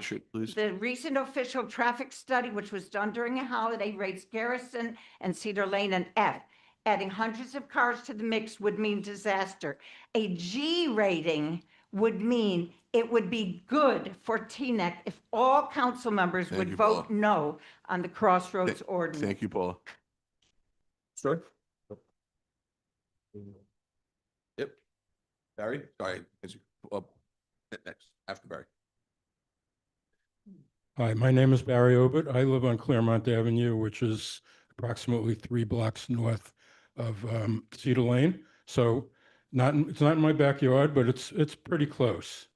When I read the documents, well, let me just first say, I'm not 100% sure whether I'm in favor of this project or against it. But when I read the documents, there are a number of questions that popped out that didn't have answers. And I understand that some of those questions will get answered in the next phase of the project. And I don't expect them to get answered tonight, but I'm going to read my questions anyway, just so that you have an idea of the kind of questions that I have. 1, are the public parking spaces in the indoor garage north of Cedar Lane free, or will there be a charge for use? If there is a charge, what prevents cars that would have parked in the no longer available municipal lots from creating a parking problem on nearby streets to avoid paying the fees? 2, the area designated for the farmers market does not appear to have room for the trucks which the vendors use to transport their wares, or in some cases, they sell their wares out of. Where are those trucks supposed to go? 3, will the underground and indoor parking spots designated for tenants and the visitors be free for their use, or will they be paying a fee over and above the apartment rent to use them? If there is a fee, what will deter them from creating a parking problem on nearby streets or in the public garage, if it's free, in order to avoid the fee? And 4, if parking is not included for the tenants and their guests, how does this affect the affordability of the affordable units? Now, what's my point in asking all these questions? To me, it seems a little unconscionable to move ahead with the project without having answers to some of these questions, which could be answered by the developer, especially in terms of whether parking fees. And I think that it's a mistake to move ahead without having those answers. On the other hand, I totally recognize the issues with the affordable housing ordinances and the risks of not having a plan in place at the same time. But I would definitely suggest to the council members that they figure out a way of having the answers to some of these questions and other questions that were raised by other residents before we move forward. Thank you. Thank you very much, Barry. Howard? Anybody after Howard? Howard Rose, 45-year Teaneck resident. I'm looking at this project and I've been concerned for years now. Now, I don't live next to the project, Crossroads, but I do rent a store for a quarter century that would be just about overshadowed by it being across the street. I look upon this group of ordinances as a major impact.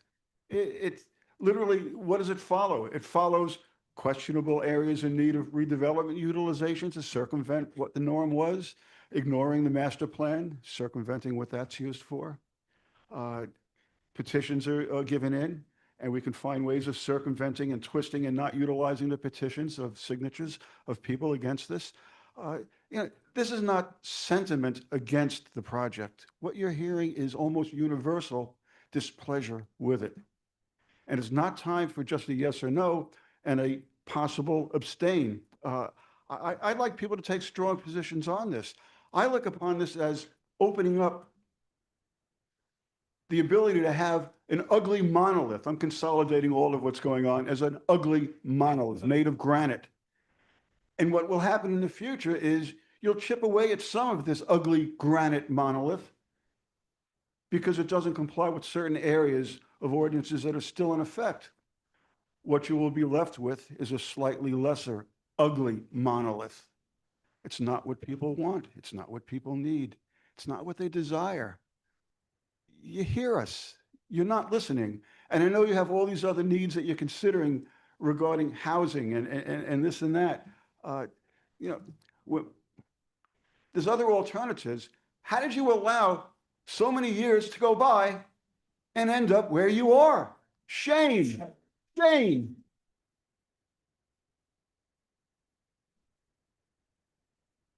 Thank you, ma'am. Next.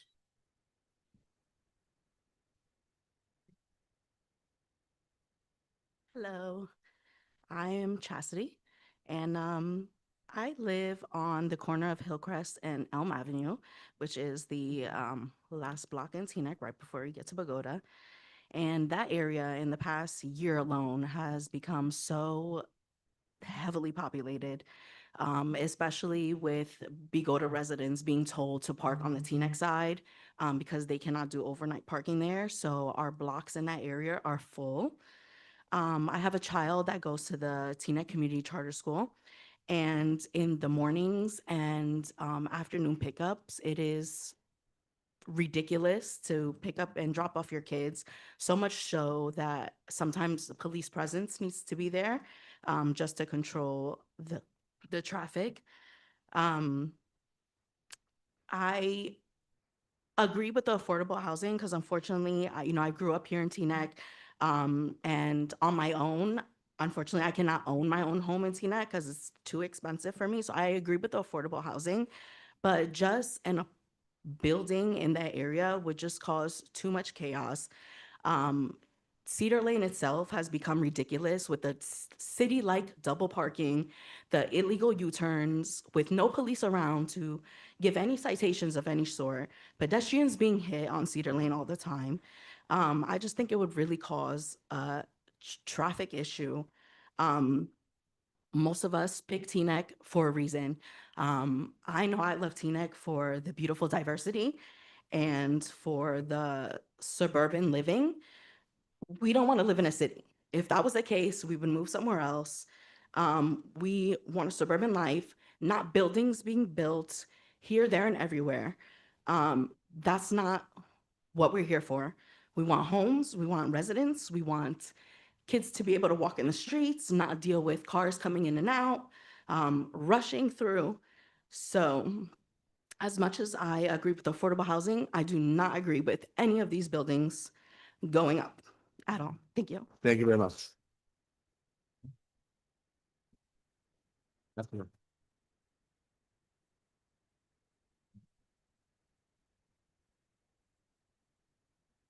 Good evening. Anaida Gazanian, Teaneck resident.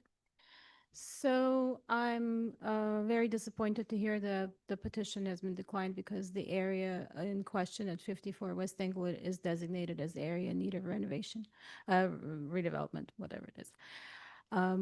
This sends a message to the residents. This sends a message to developers that you can come to Teaneck, you can buy property, you can purposely deface it to drive down the value, and through certain machinations, allow for designations that are not subject to regular laws. And the fact that the council has allowed it is very disappointing. As other residents stated, it is a shame that we're in this position after so many years of clear need for affordable housing. I do applaud the council members who asked questions about the developments. My questions are, how many of the proposed units in the residences are truly going to Teaneck residents who are in need? How many are going to be going to outside, uh, newcomers, as opposed to serving the needs of our own town folks. I do agree that there needs to be some measure of remediation there, but to do so at the expense of the um, residents who have been Teaneck residents for decades, many decades, and who have paid taxes here, who've put roots down in the town, who have connections with the community, is disheartening to say that the needs of the developer are more important than the needs of the residents, and you're doing it at the expense of the people who live there is very, very disappointing.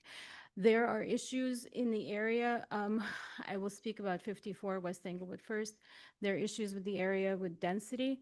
The council did mention that this is a new project because it's in the designated area in need of redevelopment. But frankly, the area is physically the same area with the same density, with the same population there, with the same traffic issues, parking issues that people experience daily.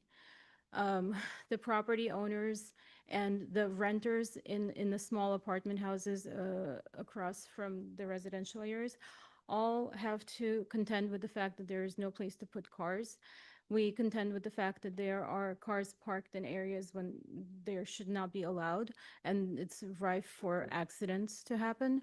And the town has not seemingly had any resources to address those issues. How will the town address an additional influx of the population? How can the town address the lack of resources? Are you planning for additional resources for the safety of the residents there? Thank you very much, ma'am. Shanaz? Yes.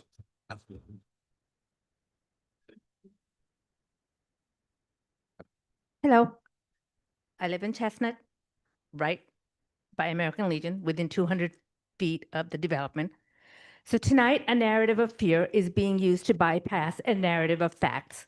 We're being told that if we do not rezone American Legion for the Crossroads project right now, Teaneck will lose its immunity and fall victim to a builder's remedy lawsuit. This is simply not true. Compliance is not capitulation. Today's deadline requires Teaneck to adopt a housing element and fair share plan. It requires us to identify suitable sites. It does not require us to approve a specific dangerous development. We maintain full legal immunity as long as we present a plan for affordable housing units using viable alternatives like Glen Point, State Street, or the plan that Esther Sandoff presented. Immunity is not a shield to protect the town, not a trap to force us into a bad deal. The plan also does not provide an option for new home ownership. Second, there is an engineering fatal flaw. We cannot ignore the Collier's engineering review. This isn't a minor to-do list. It's a warning of infrastructure failure. The proposed high-velocity drainage system risks scouring the CSX rail bed. If you approve this, you are knowingly creating a target-rich environment for litigation. You aren't just facing the developer, you are facing and inviting lawsuits from CSX, the Borough of Pagoda, and all of us, the homeowners whose basins will flood because we chose to bypass safety instead of detaining stormwater. Third, there's professional mismanagement, backloading of risk.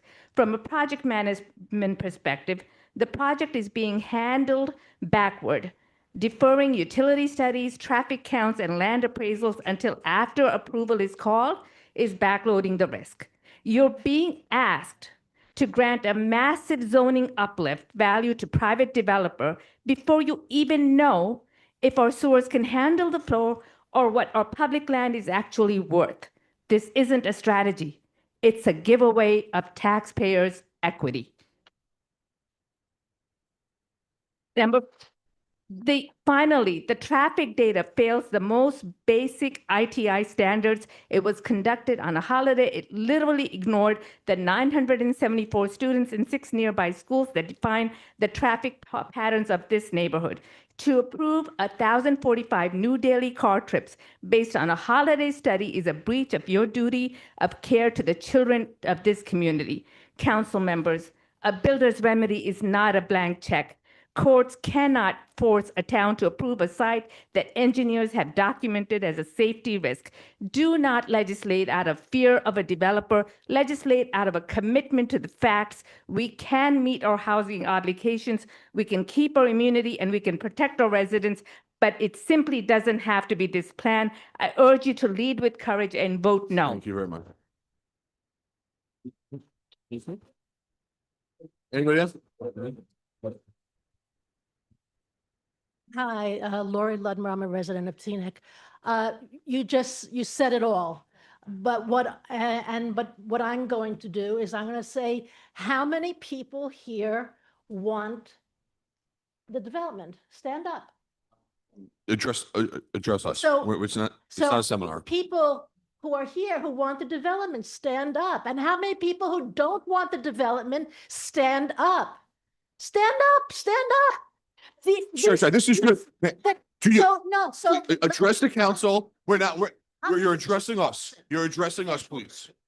I'm a Okay, visual we're not person. creating, address us. Address you. You have 2 minutes. Okay, you could see that there are, you have heard, but over time and time and time and time and time and time and time again. No, very few people want this project. People want affordable housing.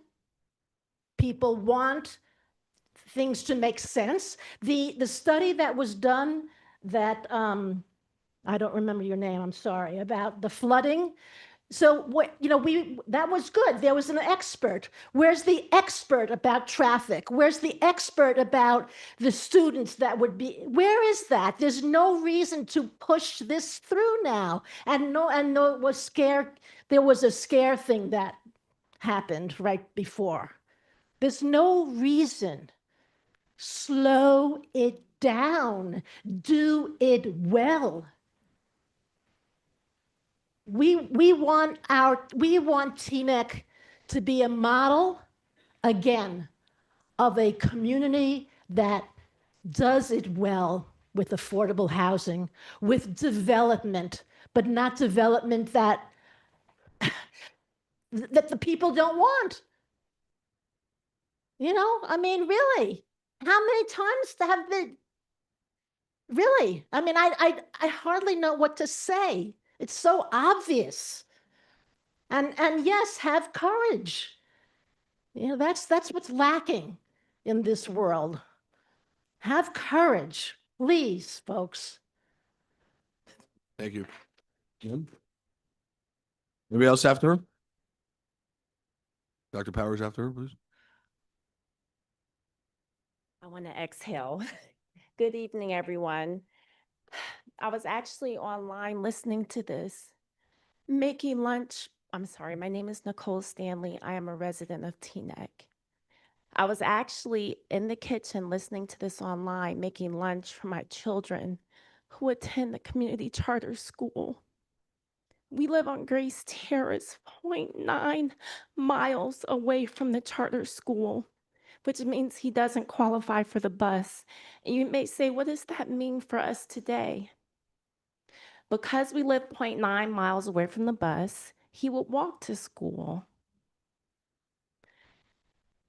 Currently, I drive him because he's in first grade. And the traffic turning corners, not to mention when there's snow, when there's trash pickup. Now I ask you, would you want your child walking 0.9 miles past this building with all the additional cars? Not to mention the drop off at the community charter school. That's also a whole nother issue. Now, I want to get to a real life situation. My husband and I chose to buy in Teaneck to raise our children here in a family community. 3 days after we closed on about December 30th, 2023, again, I live on Grace Terrace, we had 28 inches of water in our beautiful new home that we just closed on.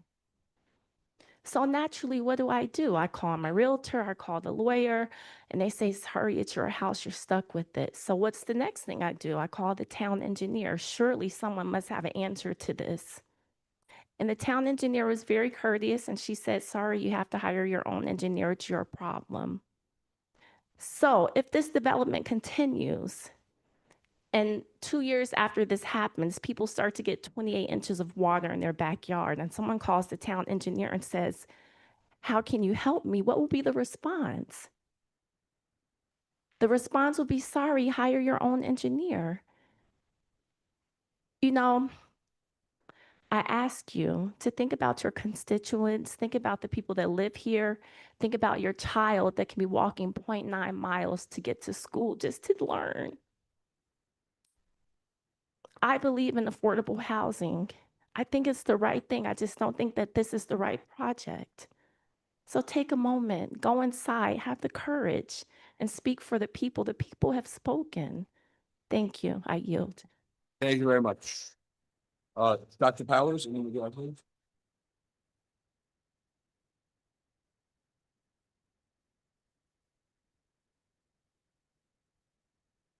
Chuck Powers, Teaneck. I'm very disappointed tonight in the fact that we apparently hired as our township attorney an advocate. I didn't hear a single word he said tonight that was not in favor of one part of what is the larger piece of the stories he was talking about. Let me give you an example. He said it was clear that anything that was in an AINR doesn't have access to the protest petition that two communities near these facilities have gathered. And he failed to tell us that there was, in fact, a major case down south in New Jersey, which said, no, AINRs can be done and pulled back into tougher votes by protest petitions. Why didn't we hear from that, Mr. Attorney? We have the misinformation about what's going on with the immunity question is another major example. By virtue of the fact that, led by Mr. Salmon, this council tabled something and then introduced, probably illegally, a new ordinance, which it can't actually adopt until the 24th of March.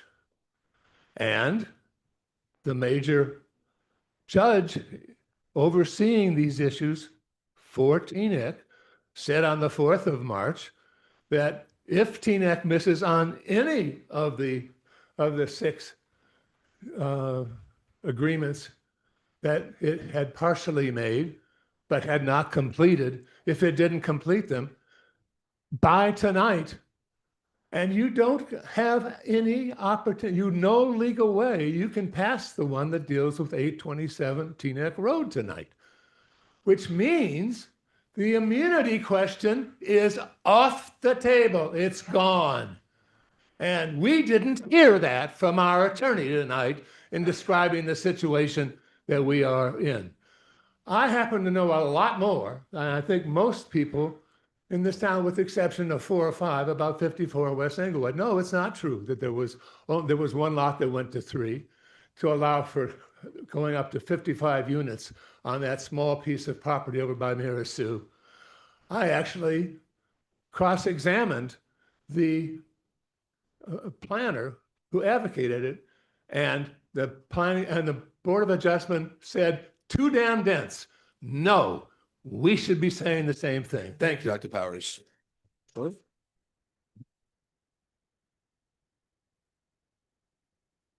you go next. Hi, good evening, everyone. My name is Ted Finkelstein. I've been involved in the development of housing in New York City for the last 35 years, for low income, for disabled folks. And not everybody wants housing built in their community. And I've been to at least 100 community board meetings, raucous, screaming, yelling. You see them on the news. I've been to a number of meetings here. I only see one side representing. Either we're the freaks of this town, or you guys are not listening to the the people of this town. Where are the people? Where's the, like I said, I've been to all these meetings. There's 80 people on one side, 50 the other side. Here it's one or two people. I know we're not freaks, and if you guys are our representatives, represent the people of Teaneck. The people of Teaneck do not want this as it's constituted now. And I've never developed with a developer that's only developing residential housing for the first time, something so complex as this. It's almost laughable. So either you're showing disdain for your community of Teaneck, or you're just not listening. It's one or the other. Please do the right thing. Thank you, Sim.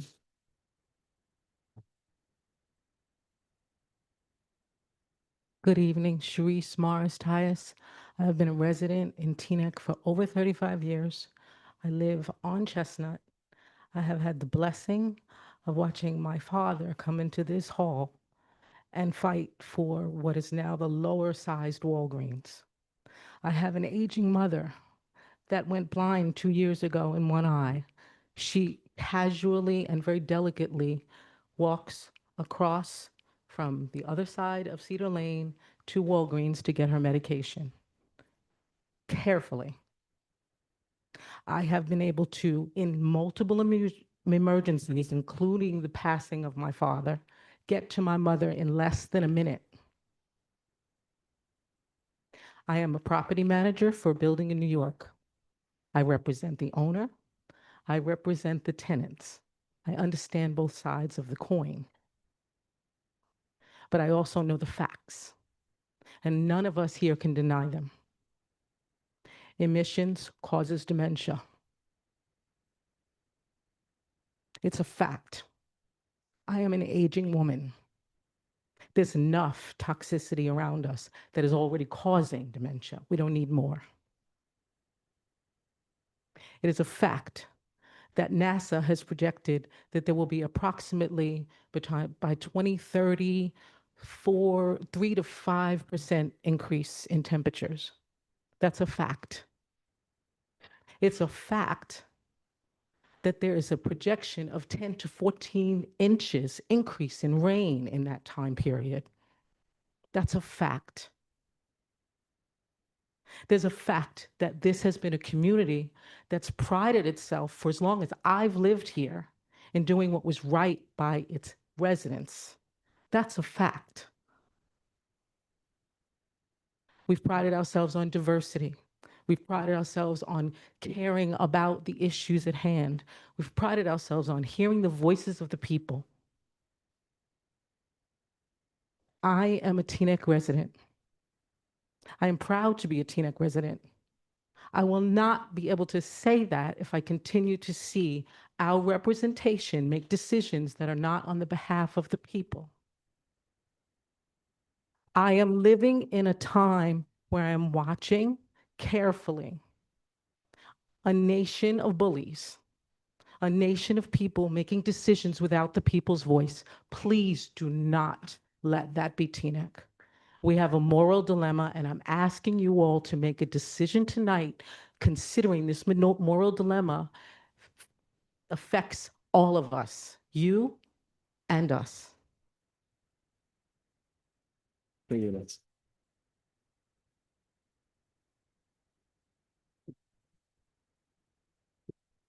Good evening. My name is Anika Trinidad. I have been in Teaneck about 19 years now. We moved from Manhattan, which everybody already knows is super duper busy, because we wanted our children to grow up in a suburban area. We chose homes and we didn't even care about the taxes, which are ridiculous, because we wanted that feeling. We wanted our kids to go out and play in the street. Now they're older and they're in the high school, one graduated, but they're still out and about. I watch my son go skateboarding in the parking lot by Stop and Shop that I think is on where they were trying to build. The kids play there, they skate there. I watch Never Alone have events there. But even more so, with having kids in the high school, we had a Board of Ed meeting the other day about oversized class. When we came, I think it was like 1 to 16, which I used to brag to my friends about in New York. Now we have 37 to 1 in one class. I wonder what is going to happen with all these additional buildings, right? There's going to be so many additional children. We have the drop-offs, we have parents. It's just going to be crowded. Traffic lane, Cedar Lane. That's something else I used to brag about. I'm from Washington Heights. Double parking was the thing, right? You knew it. When I came here, right?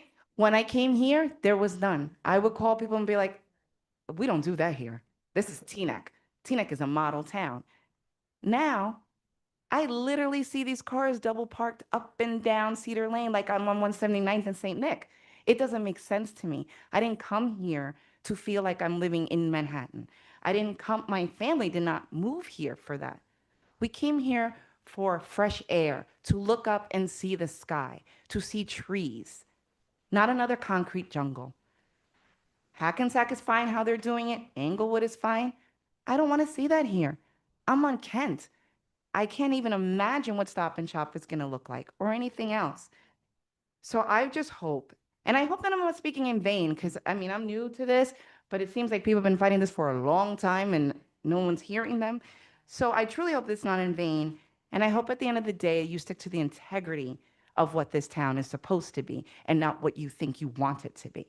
Thank you. Thank you very much. Anybody else?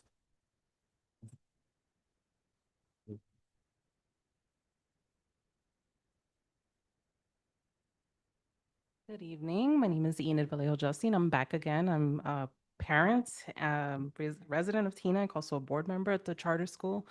So I'm back again to ask for information that has yet to be provided about traffic, about safety, the drainage, about the noise and the impact, environmental impact that's going to happen in the area.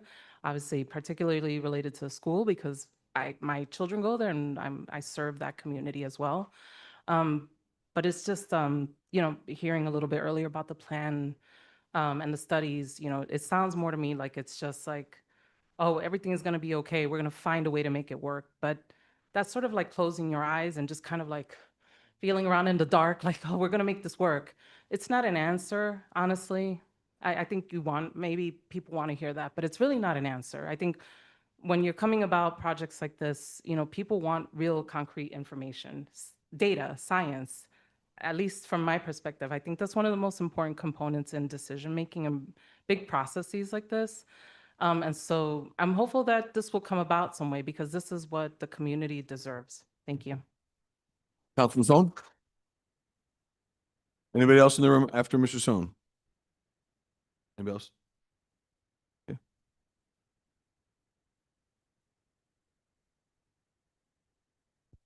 Alan Stone, Teaneck resident. I don't live near any one of these proposals, but I still feel I need to speak up. As a member of the planning board, I had the privilege of working with a number of you in developing the 2024 master plan, which reiterates so many of the considerations that have been in master plans for decades.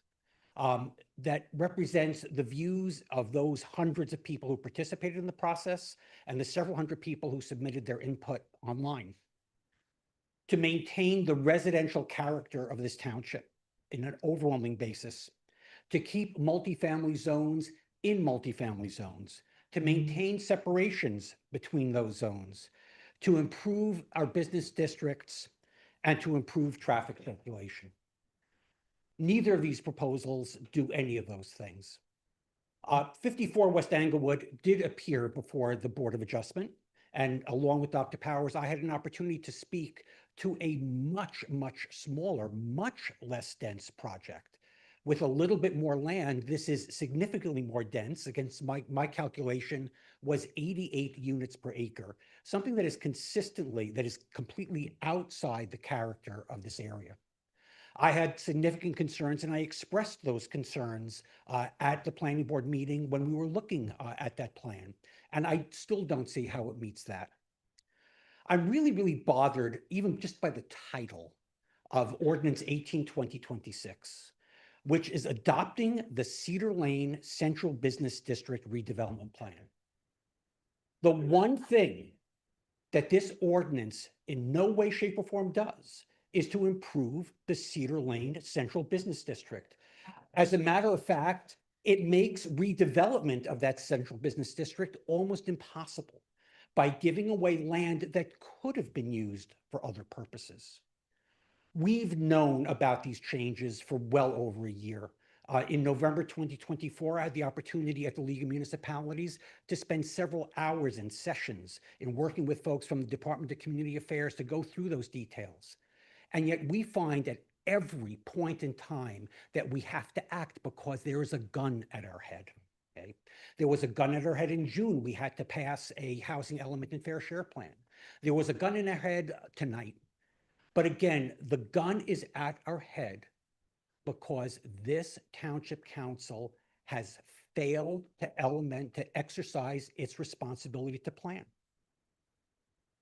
Failing to plan is planning to fail. And this is exactly what's happened. We deserve better. Maybe those who are going to vote yes are going to argue because we have to.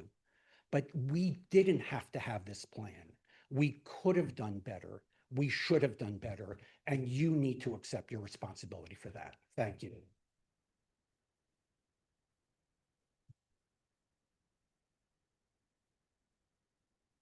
Anybody else?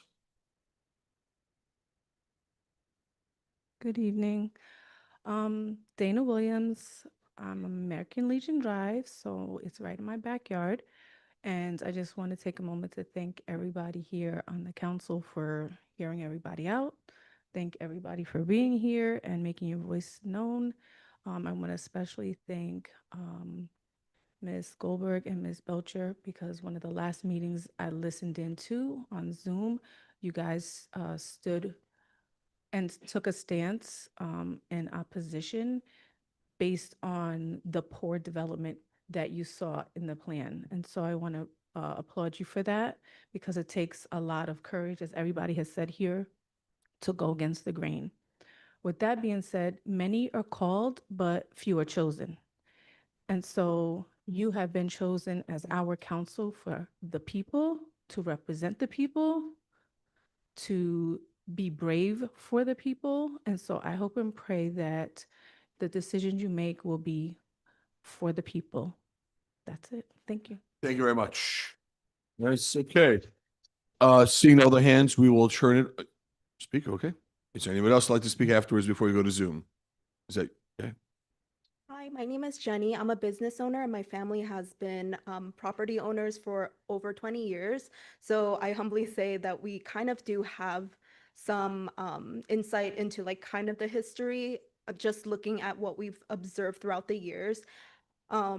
I can only speak to my experience, which is somewhat limited, but I think a pretty good overview of Teaneck. Teaneck, we love Teaneck. I've been here coming in and out of Teaneck since I was a very small girl. And I can say that the traffic in here has noticeably been terrible, very congested. I remember when the neighborhood kids would be like, again, skateboarding on West Englewood Avenue. I don't think that is a very sensible thing to do nowadays. So in the beginning, I was definitely for affordable housing. I definitely am always going to be for that. However, recent information has been brought to me, and I don't think this is a very practical project. So I've spoken with my mom and my dad, who may give me even wiser words, and even they have brought concern. They are concerned about this project. At first, I was told 40 units were being added. 53 units is way too much. There is literally no space for those cars. Even in the municipal lots, there's a new one since we've started doing business, and they're always full. And I don't think it's because there are customers going in and out. These cars are permanently parked there, and I think it's for the residents. Fine, but I don't think there'll be any way to reasonably squeeze in more people. So I really don't think this ordinance should pass. Thank you. Thank you very much, sir.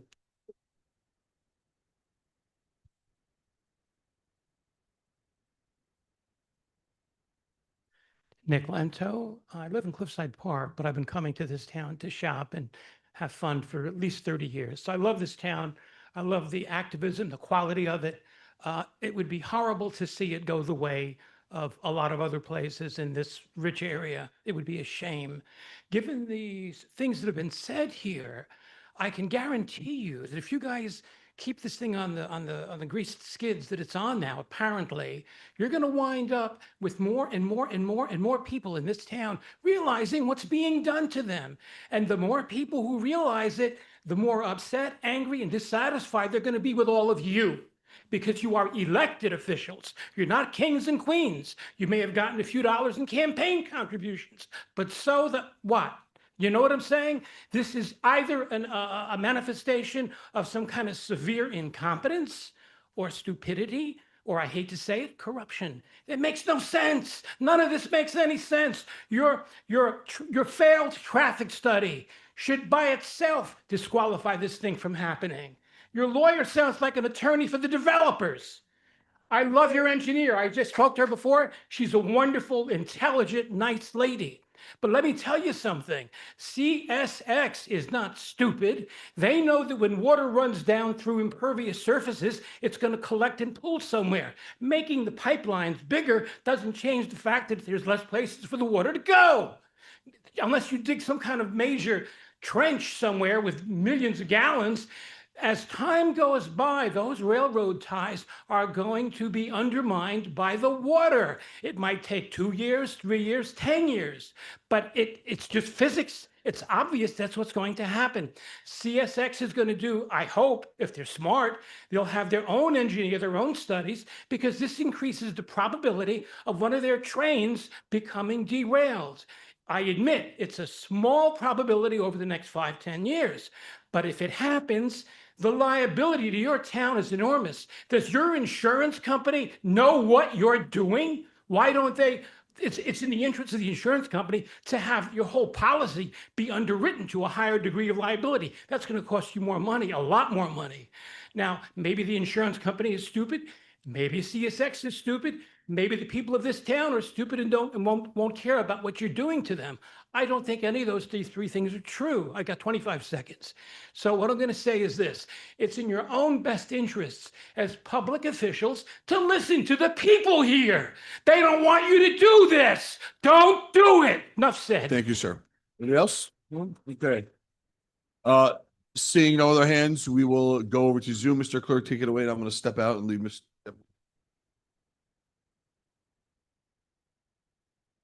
Bringing in Liza Fernandez. Lisa Fernandez. Sorry, Miss Fernandez.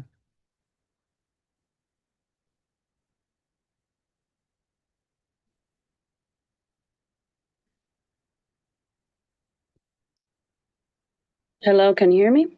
Loud and clear, Miss Fernandez. 3 minutes. All right, thank you. Good evening, everyone. My name is Lisa Fernandez. I am a Teaneck resident and a mother of 3 students at Teaneck schools. I'm also a Teaneck small business owner and the president of Teaneck Road Business Community Alliance and the chair of the parent organization at the Teaneck Community Charter School.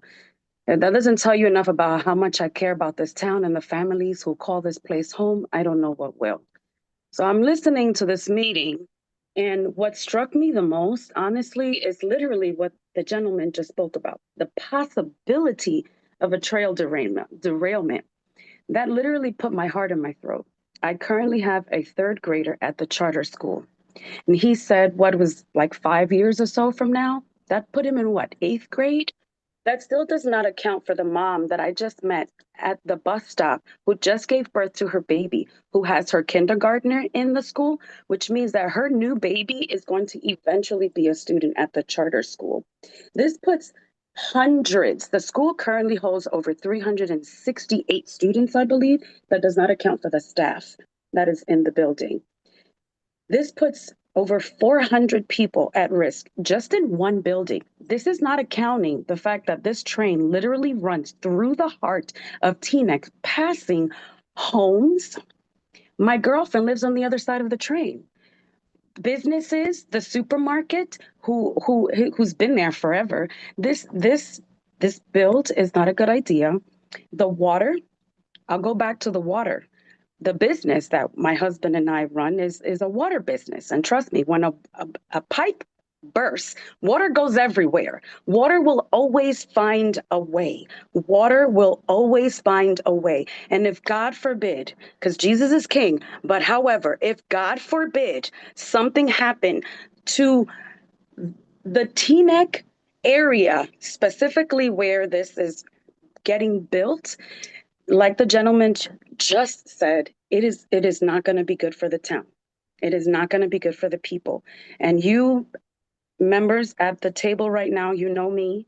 I am not sitting here trying to badmouth anyone. I also, like the lady who just spoke, I too came from the city. Not very long, lived there during college years, had my kids. I wanted to raise them here in Teaneck because I love Teaneck. Please don't build this. I yield my time.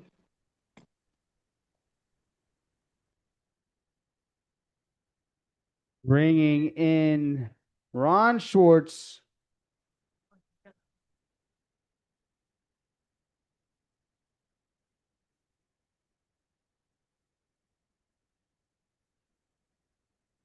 Ron Schwartz, whenever you're ready.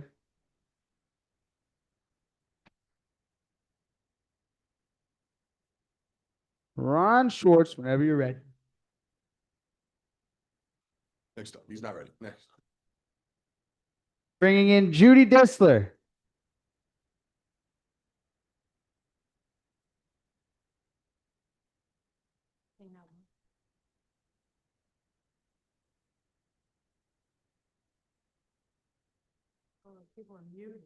Okay, Hi. I just got unmuted, Doug. Hang Can you? on, Ron. We got Miss Dissler going up first. Okay.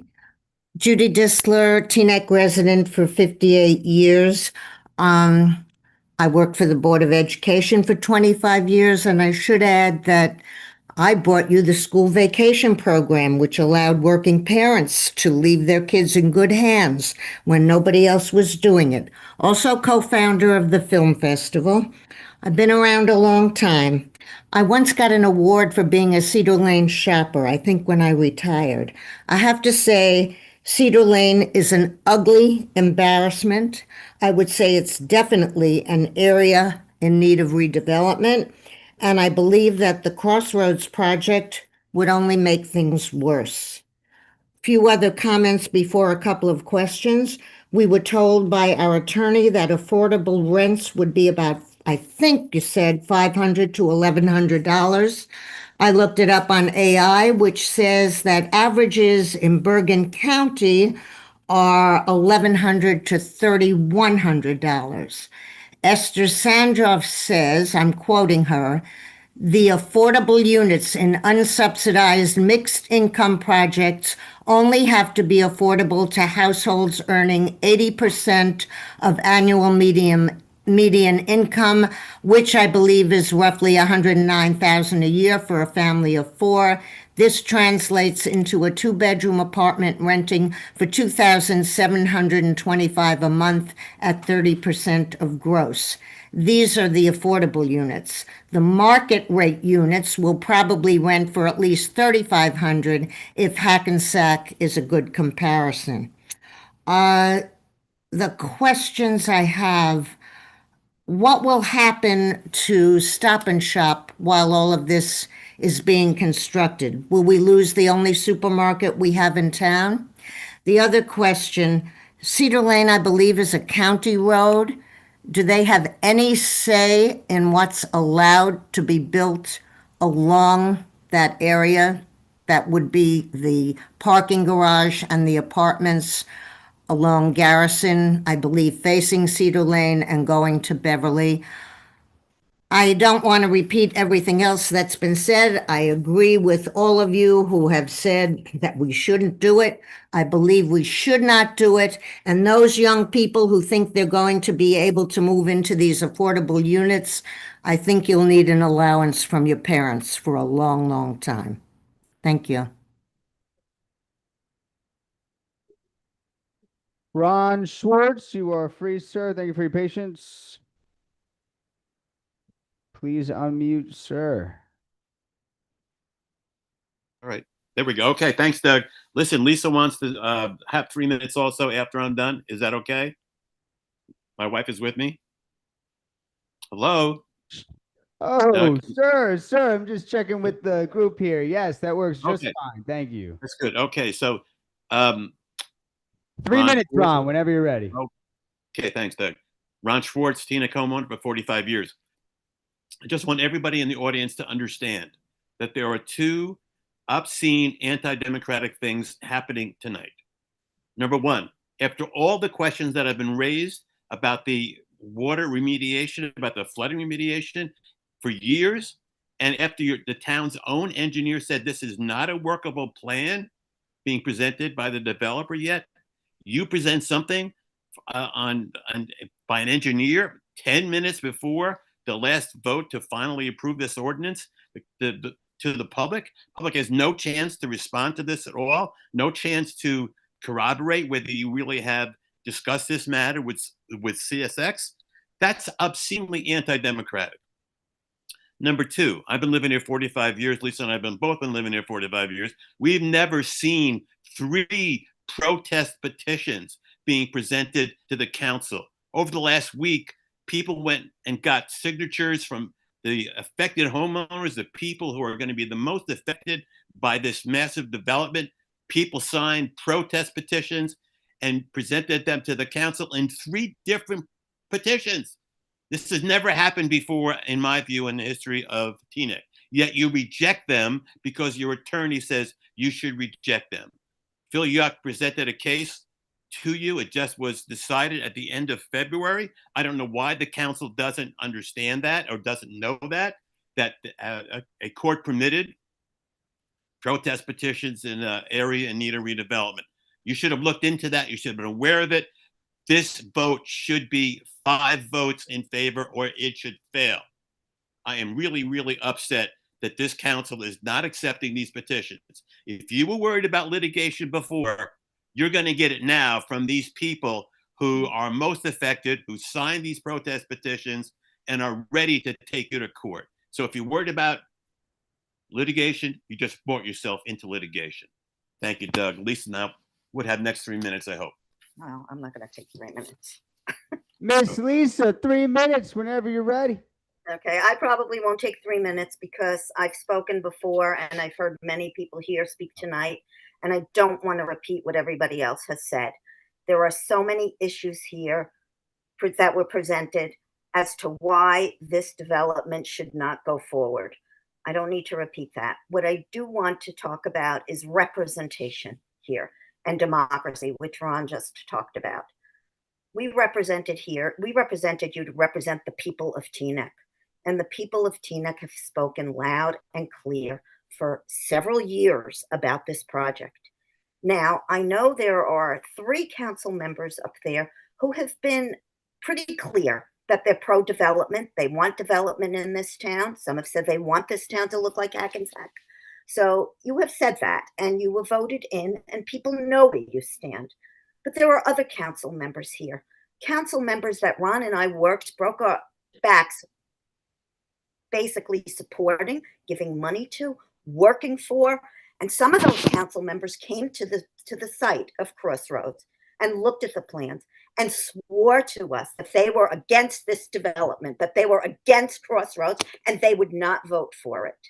Now, because of fear of builder's remedy, some are saying that they have to vote for this because they don't want litigation and builder's remedy.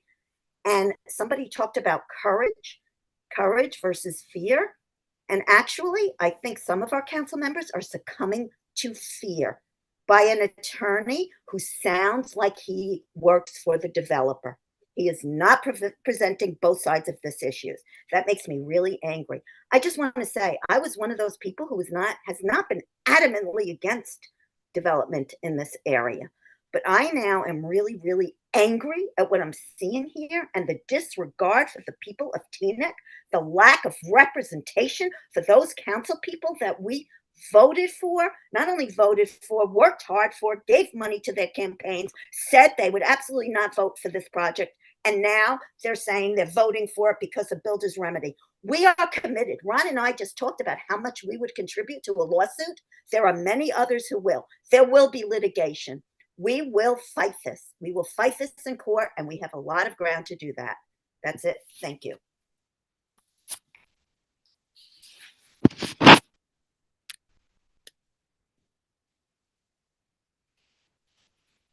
Sam Pasner.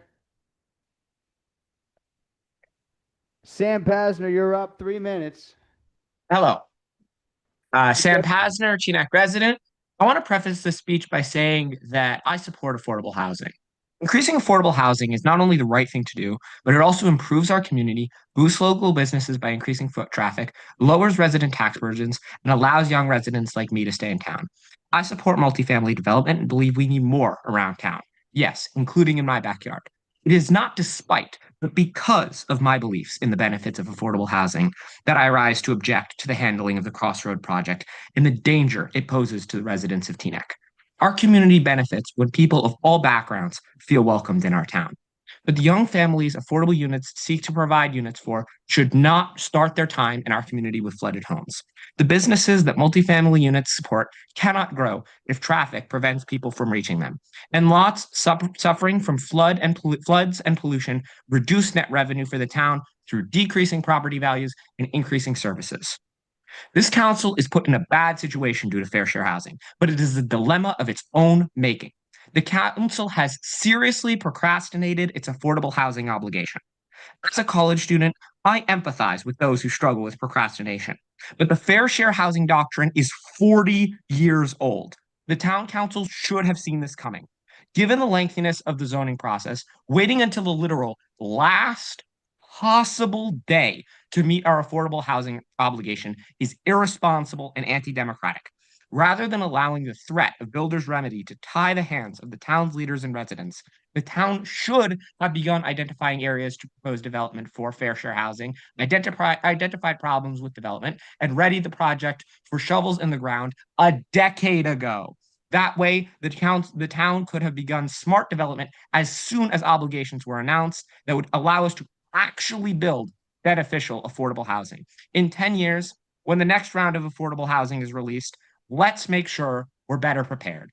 Future units should not endanger existing homes and businesses. Climate change will make flooding and other environmental hazards worse, not better. Multifamily housing, when done smartly, helps everyone. Unfortunately, this project does not live up to that potential, and we need to do better for the future. Thank you.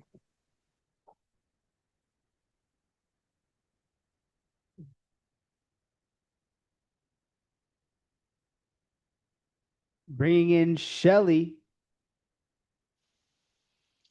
Good evening. Can you hear me? Loud and clear, Shelley. 3 minutes. Great. Good evening, everyone. My name is Shelley Worrell, and I am almost a 60-year resident of Teaneck, believe it or not. I am totally against the redevelopment of 54 West Inglewood Avenue. I live in very close proximity of this possible redevelopment. Earlier tonight, a gentleman mentioned widening a road for this redevelopment, and I'm just wondering which road is he talking about? Also, he also stated that there are 2 additional lots that were acquired. I'd like to know which lots those are. And again, I ask, where will all the cars of these new residents park, as well as their guests, when those guests come to visit all of these residents? That's all I have to say, and I just hope that the council reconsiders. Thank you.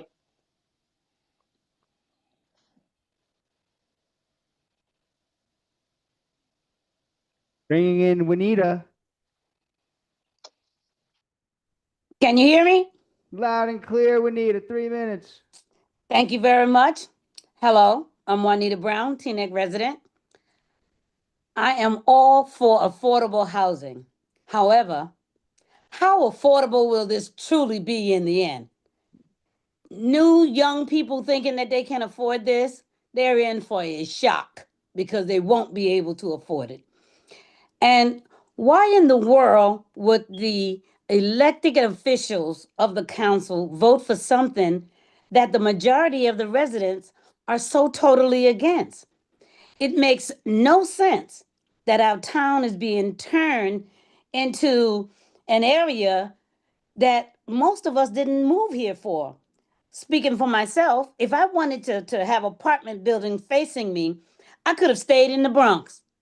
but I moved to Teaneck because I wanted a different feel for myself and for my children. Thank God my children are no longer here and they told me they won't be coming back.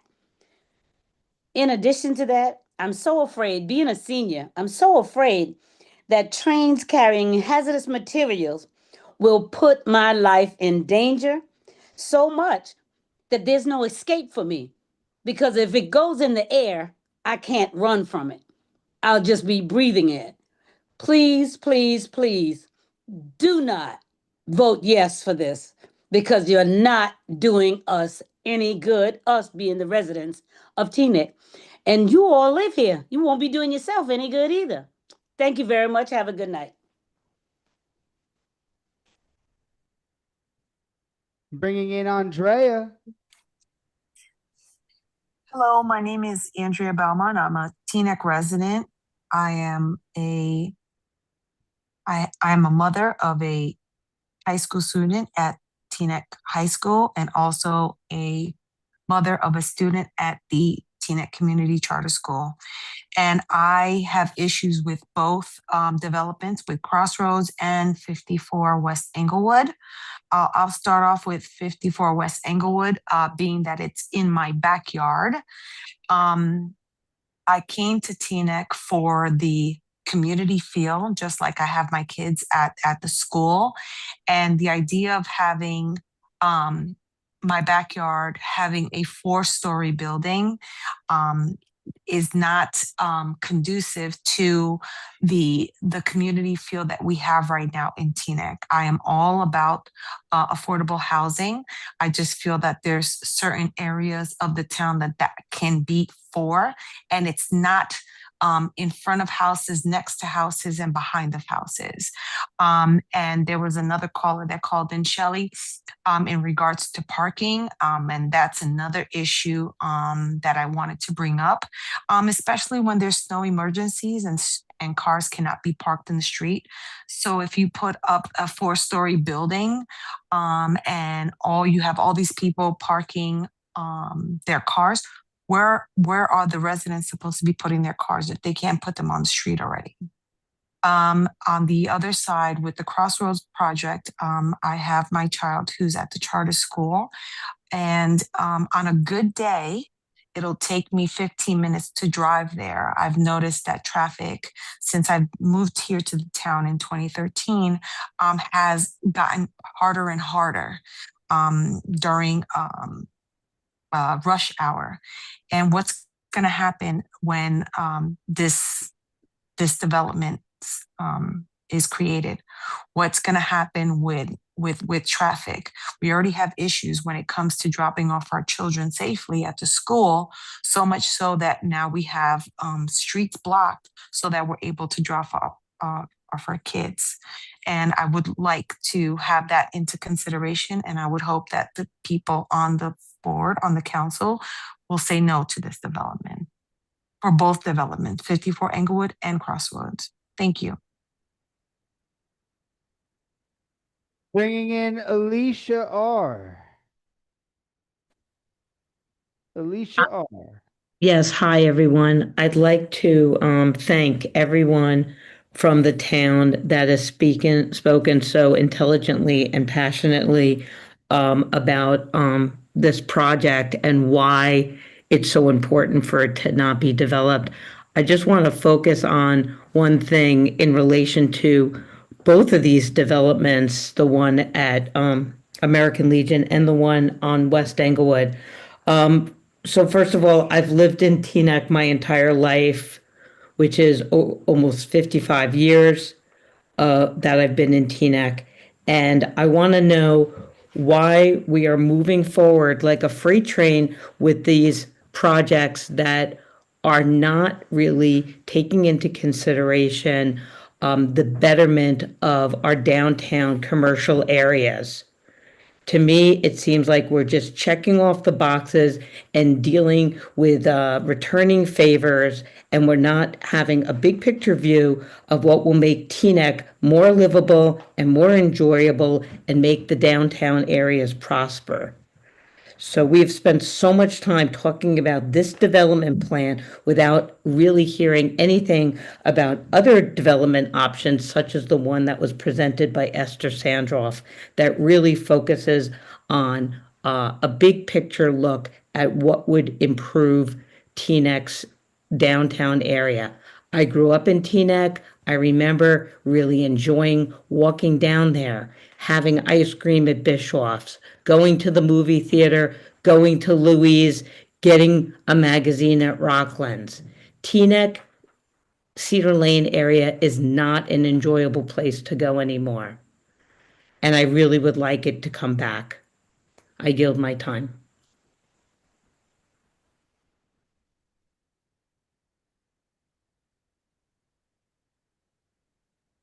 IVJ.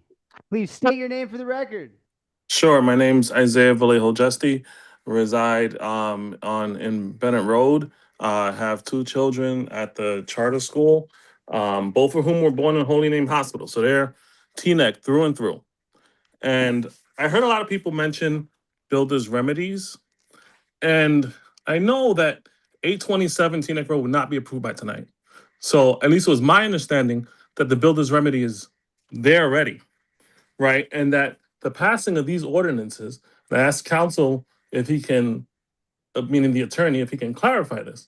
The passing of these ordinances will not affect builder's remedies because they're already there, because the council, the town council, has delayed the results of 827 Teaneck Road now 3 times.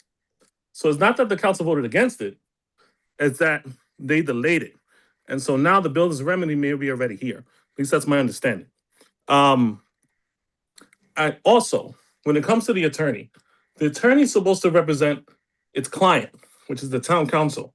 But I've read the contracts, I've heard the arguments here, and I gotta ask, what is the attorney doing? Because it seems like to me, every contract is in favor of the developer. Every single one that I've read. The council, the town has the power. The people have the power. They put you guys in power to make decisions on their behalf, not on the behalf of the developers. So I'm just confused as to why we would cede so much power without getting anything back. Thank you. Bringing in Lords. Good evening, everyone. My name is Lourdes Millan, and I've been a resident here at West Forest Avenue for about 11 years. And I have two sons that go to Teaneck High School. One is a freshman, one is a senior. My main concern with these projects is the strain that it's going to have in our local infrastructure. I moved here from Riverdale, New York, which of course in New York City will feel like the urban suburban kind of situation there, where we had a lot of very private homes, but then we also had the towering buildings. And I have to say, it did put a strain, like in terms of where we will get our food from, our medical services, our emergency services, but it also put a strain in our educational infrastructure. Classes are always burdened with way too many kids in the classroom, which then makes our resources very scarce. And based on what I see with my kids at school currently, in high school, like I said previously, the classes are way too overcrowded. So adding all those new units will not bring so many more kids. So I would like to know if there's anything in place in terms of how you're going to address that if these buildings come to be. Thank you. Thank you very much, Mr. Clerk. Anybody else? Seeing no other hands, this hearing is now closed. Mr. Attorney, before we go to any comments in the council, do you want to address any comments? Yes, Mr. Mayor, thank you. So 3 things I want to address. First is regarding 54 West Englewood. There was a question about what street would be widened and what lots were added since the 2021 use application or use variance that went before the zoning board. The Mercero Street is the street that the redevelopment plan would require to be widened. Block 4905, lots 1 and 2 are the 2 lots that were added since then. Previously was just lot number 3, which approximately doubled the size of the property. Second was a question at the very end about the fact that 827 Palisade is not being adopted tonight. It's not being adopted until the next meeting at the. I'm sorry. What did I say? Oh, I'm sorry. Teaneck Road. Yes. Sorry. 827 Teaneck Road will be adopted at the next meeting, and not this one. Therefore, whether or not we're already subject to a builder's remedy lawsuit. There are a couple distinctions between this. There are a couple reasons why that does not just immediately evaporate immunity. The biggest part of it, though, is that we are substantially compliant, that we are making progress toward the adoption of all the ordinances by hearing that for adoption the next meeting. It's already been deemed consistent by the planning board. It was introduced, and so therefore we're on the path. If the council were to reject either of the ordinances that are being considered for tonight, it's fundamentally different position that we're in, because then the ordinance is just dead and there's no replacement, and therefore there's just no compliance. The last thing I want to address is a couple of comments that we received regarding the protest petition, specifically an allegation that there's this decision in another court involving Meridia, which is a developer, that says that the protest petition statute applies to a redevelopment plan. So first of all, that is an unpublished, non-precedential case from Toms River in Ocean County. The reason I did not bring up that case is because it does not say anything at all near what was claimed that it says. Basically, in that case, the Toms River Township Council repealed a redevelopment plan, without giving the developer, Meridia, notice of their plan to do so.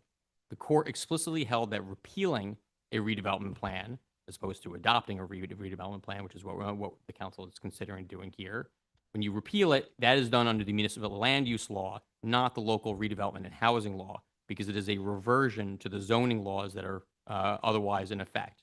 And so because of that, because it's under the municipal land use law, the notice and protest petition statute applies.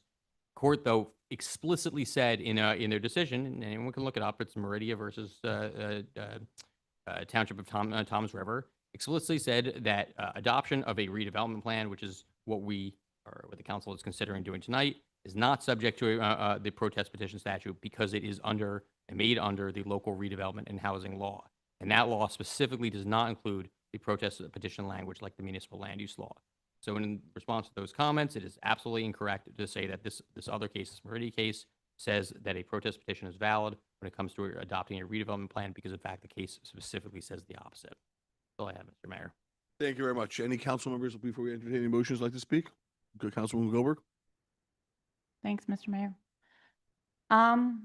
Give me a minute, please. I remember the first time that I sat in Margaret Baker's living room, and I remember the first time that I sat in Margaret Baker's living room. It was after a council meeting, and I decided to go to her house and knock on the door. She opened the door and welcomed me in, and I saw the letters from the township. And we took a walk.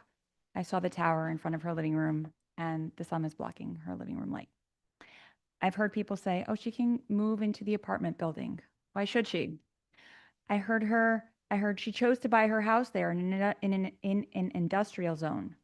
She chose to buy her house, the house that her husband grew up in, across the street with a massive setback.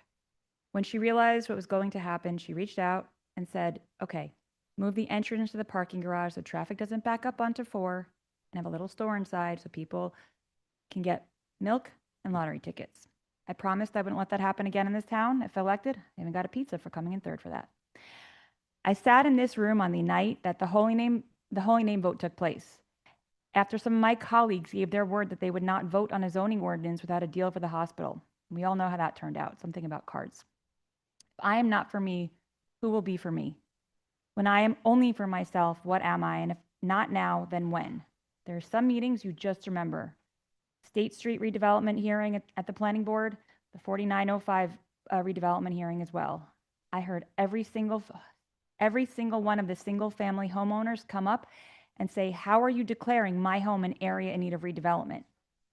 Graham Place, Mercer Road Terrace, 54 West Englewood, 44 West Englewood, 40 West Englewood, 32, 26, 22, 20, 18, Orchard Streets, Graham Place, single family homes were declared area in need of redevelopment. Ebony Beauty Supply, Reggae Kitchen, Blimpie, a municipal parking lot, Leaseco, and Elsa's Beauty. Black-owned businesses, small businesses, all tenants, and they didn't get their notices. Their landlord did. How do I know? I personally went door to door to each and every one of them that right after that.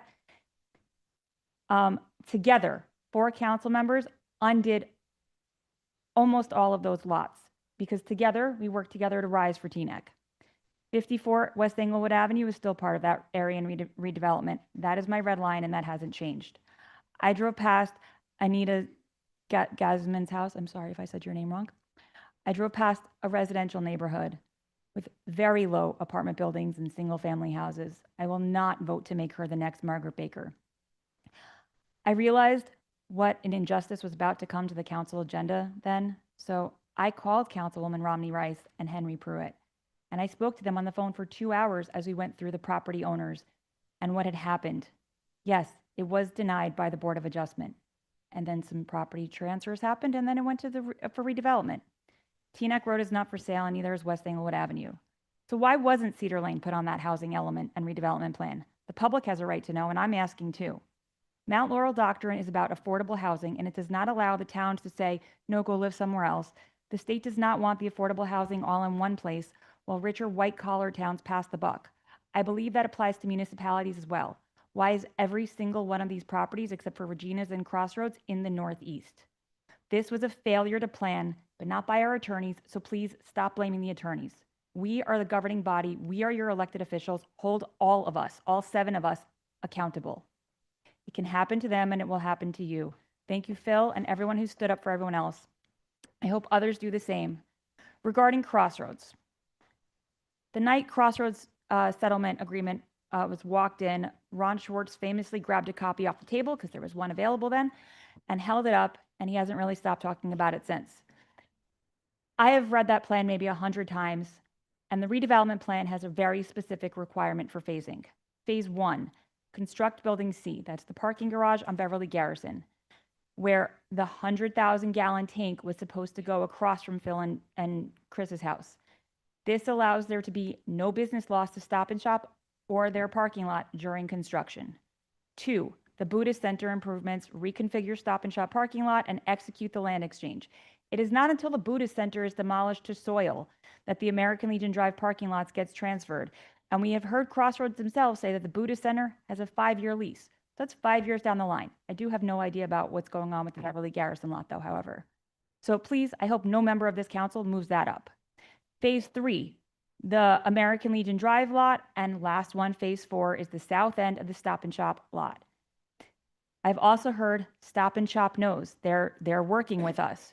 Do they know that when 7 parallel pipes are built, that, thanks by the way for confirming everything I've been saying in this PowerPoint, that the American Legion Drive and Garrison lot will have to happen at the same time, that their parking lot entrance will cause business disruption because how else are you going to do 7 parallel pipes at the same time? This is violating the phasing. You can't do this in spurts. Forget the traffic study. Has anyone asked the county about potentially, I don't know, ripping up Cedar Lane? Because it's got to go under Cedar Lane too. Yes, I do have a fiduciary responsibility because in 2022, there's a settlement that says the parties must cooperate in good faith to establish a staging plan that eliminates the impact to the supermarket. I may not have voted on it, but I still serve Teaneck. The 2026 settlement agreement passed 5-2 on January. The parties shall at all times abide by the Stop and Shop agreement with input from Stop and Shop as to the draft redevelopment plan and ensure that the participation and agreement in the redevelopment plan. Abide by the Stop and Shop agreement. We're not doing that. How is anyone going to get to the supermarket with this plan when they can't do option A or B? Oh, yes. So I am voting no. I will not violate one settlement agreement with a gun to my head when we've been told for 4 years that we can't get out of this and we have to follow the 2022 settlement agreement, only to not have to do it now. Chris, I'm sorry. You were at that meeting with me in January 2025. The engineers were explicitly told, do not do anything that will push the drainage downhill.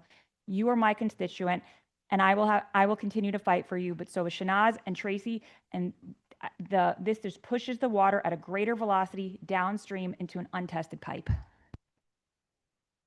Move over. Councilman Vigan. Thank you, Mr. Mayor. As always, I want to thank our residents for coming out tonight and telling us how they feel about these projects. As some of you know, I will be abstaining on the West Englewood project due to a campaign contribution I received a couple of years ago from the developer. And I will be voting no on Crossroads for at least 5 different reasons, but I'm only going to talk about 2 of those reasons tonight so that we could keep the meeting going.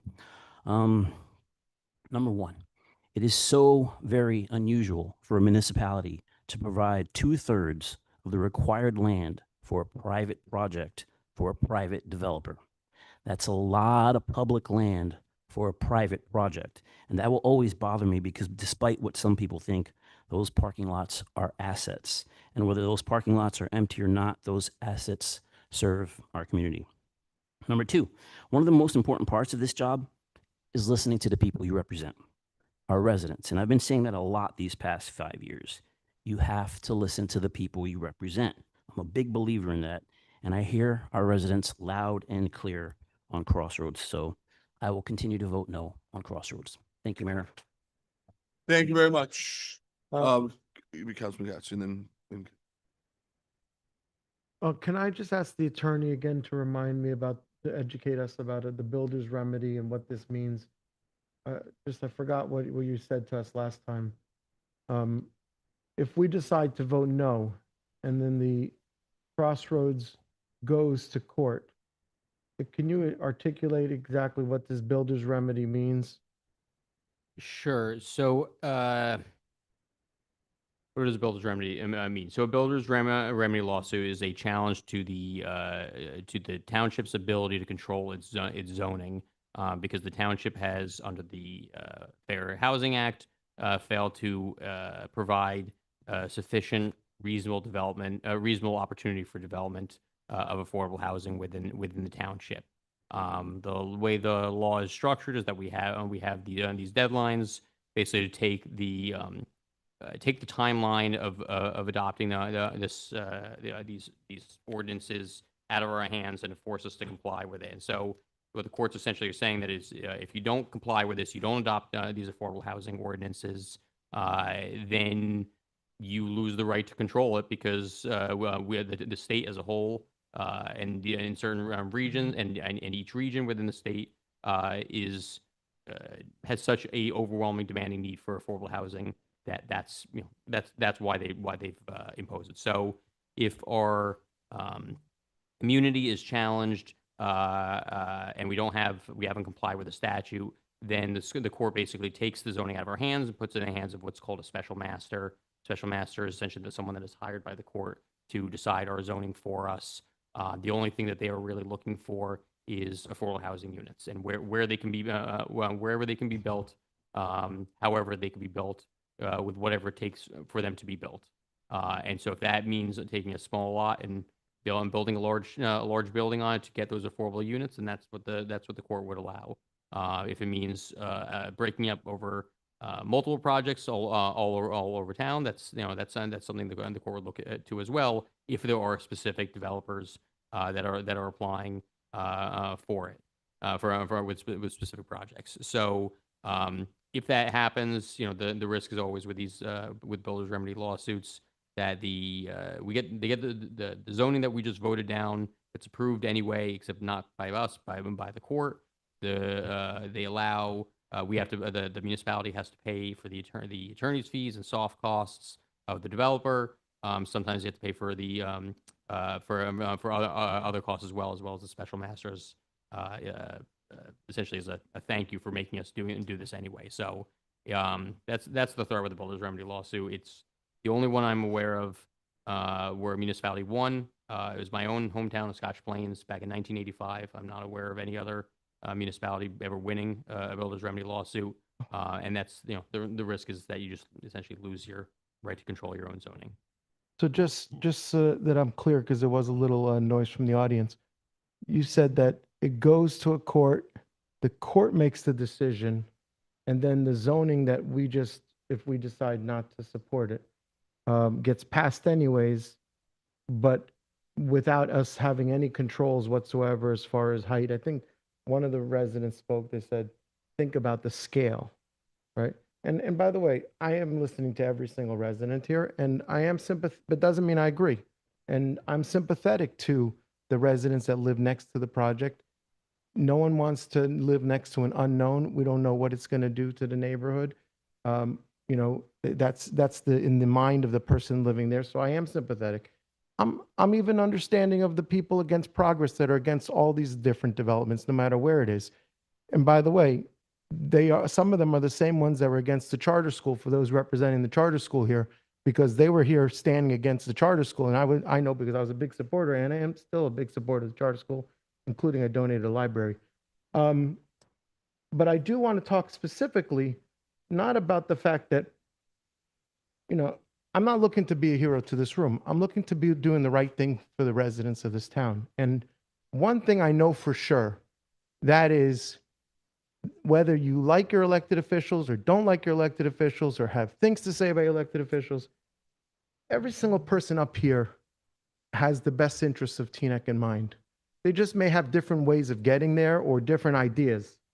And I will tell you that. And I work with every single one, and I don't agree with everybody up here all the time. But I will tell you that one thing's for certain.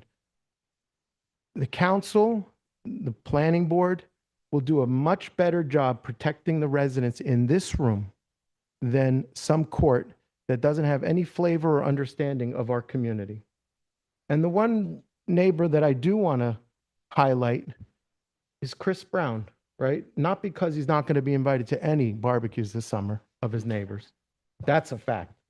But because this is a gentleman that is directly affected by almost everything that was discussed. He was directly affected by the flooding. He's directly affected by these buildings. He's directly affected by the development.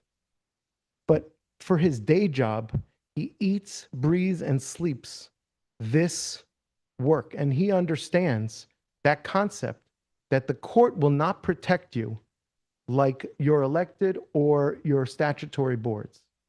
And so while he probably has to get escorted out of here at the end of the night, he is certain. Okay, come, please. Okay.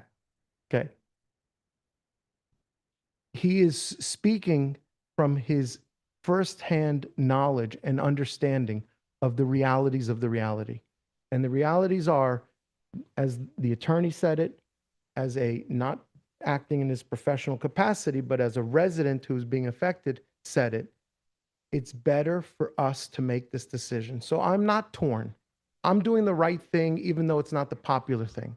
I'm doing the right thing tonight by voting for this, even though the residents that are living in the neighborhood are not happy. The people against progress are not happy.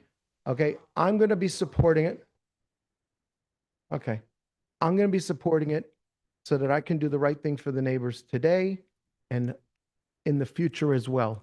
So that is my position. Thank you very much. Thank you very much, Councilman Katz. By the way, sorry, yes. I didn't know if Lisa Schwartz was talking about me, how that she was, Did you give you money? No, she didn't give me money, but I didn't know she was working so hard to get me elected. So Yes.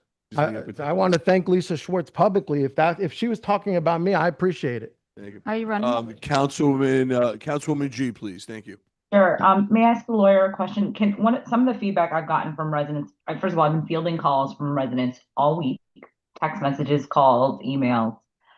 So thank you for your enthusiasm and for reaching out. But one of the questions I had was, well, we have ideas for other places that affordable housing can go. Like, why can it go on second stories of the, businesses on Cedar Lane, or why couldn't it go to the Glen Point area? Can you just share why, with the time constraints, like why that's not feasible right now?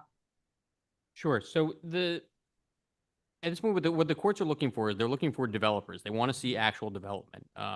They want to see not just theories or not just ideas for where development could potentially be. They want to see actual projects that have a realistic likelihood of being developed.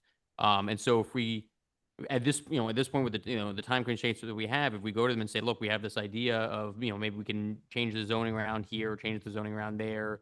We have this idea it's going to be contingent on getting a developer over here, or it's going to be contingent on condemning some other property or something like that and taking over by the township. The courts just aren't interested in theory, in those kinds of theories at this point. It just let me rephrase. They would love to see it because they want to see more affordable housing, but they aren't interested in to the point that they would allow us to substitute out an actual developer who has a plan, a proposal for what they can do, and so it just at this point is not something that we can go to a court and say, you need to let us off the hook with this developer. Thank you.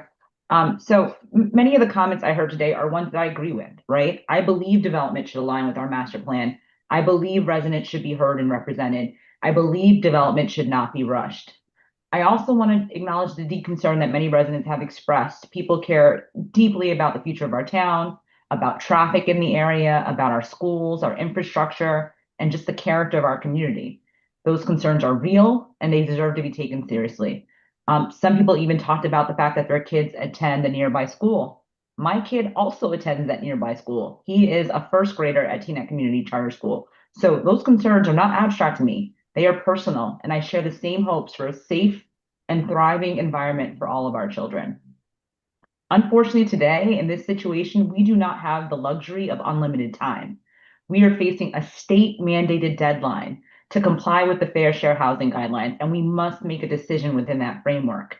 In many ways, it feels like we're between a rock and a hard place, and there's no option today that will satisfy everyone. This vote is about keeping the township in compliance. It does not represent a blanket approval of every aspect of these projects. I want to say that again, because I feel like a lot of people who spoke have spoken like this is a blank check to the developers to do whatever they want. No, these plans are not solid yet. We are just rezoning these areas. This does not represent a blanket approval of every aspect of these projects. Rather, this allows the township to retain control and maintain the ability to negotiate with these developers on any future projects in Teaneck. And I think Chris Brown said it best. We have to do our jobs as your representatives to ensure that we are getting everything that you need. And that's what we plan to do. Many people spoke today about courage and fear. And I've heard from many residents who feel strongly about this issue and have urged me to reconsider my position. I truly, truly appreciate every single call, every single email and text message, and everyone who spoke tonight. That level of engagement shows how much this community cares about our future. When I ran for office, I believe that those who supported me trusted me, that I would make thoughtful decisions based on the best information I had available. And that is what I'm doing today. My decision is not based on fear. It's based on my understanding of the facts, of the law, and what I believe is the most responsible path forward for the township. Sometimes leadership means making difficult decisions, even when they may be unpopular. For me, courage is doing what you believe is right, even when it's not the easiest path. So I'm acknowledging that I'm not taking the easiest path.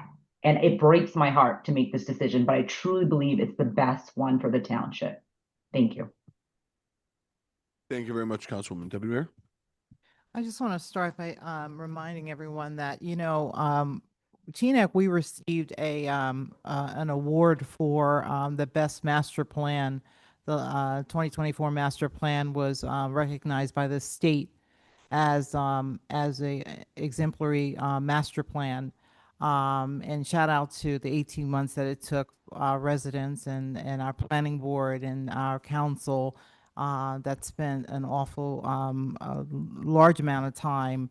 One of the things that it pretty much speaks to is that, my understanding, and I always kind of like feel this, and that is when we speak about development, development is not just brick and mortar. Development is economic development. It is looking at our businesses, is looking at the vitality of our township. It's looking at things that that are not high density, just high density development. That's one of the reasons why when I first came into office, I looked at ADUs and I said, hey, this is an alternative way in which we can find housing. And the ADU ordinance did pass. And it is, I believe that the state is crafting new ideas as it pertains to ADUs as alternative housing. But one of the things that I just want to underscore is this. Teaneck is Teaneck. We comply as it pertains to affordable housing with every date, every document that DCA requested of us. We did this. It wasn't like we said, no, we were not going to comply. It wasn't like we said, no, we're not going to live up to our affordable housing obligation. It's not like we are some of our neighboring towns that have made decisions not to live up to affordable housing only because they're concerned about low-income people and brown and black people living in their community. That's not us. We complied with every date, every single obligation, and that's why we're sitting here today, because of the fact that we know that we all feel like because we want to comply, we feel as if our backs are against the wall. So I always believe that it's important to analyze every single site or every single project based upon the strength of the project itself. Our master plan calls for low rise. We said specifically 3 to 4 stories. We went through the Northeast. When my colleagues wanted to put 5 stories, we said, no, let's take a floor down. And we did that. We de-designated an AINR, something that had never been done in this town ever, before. We basically said we want to keep the residential character of our town. We want to make make our town walkable. That we want to improve our business district.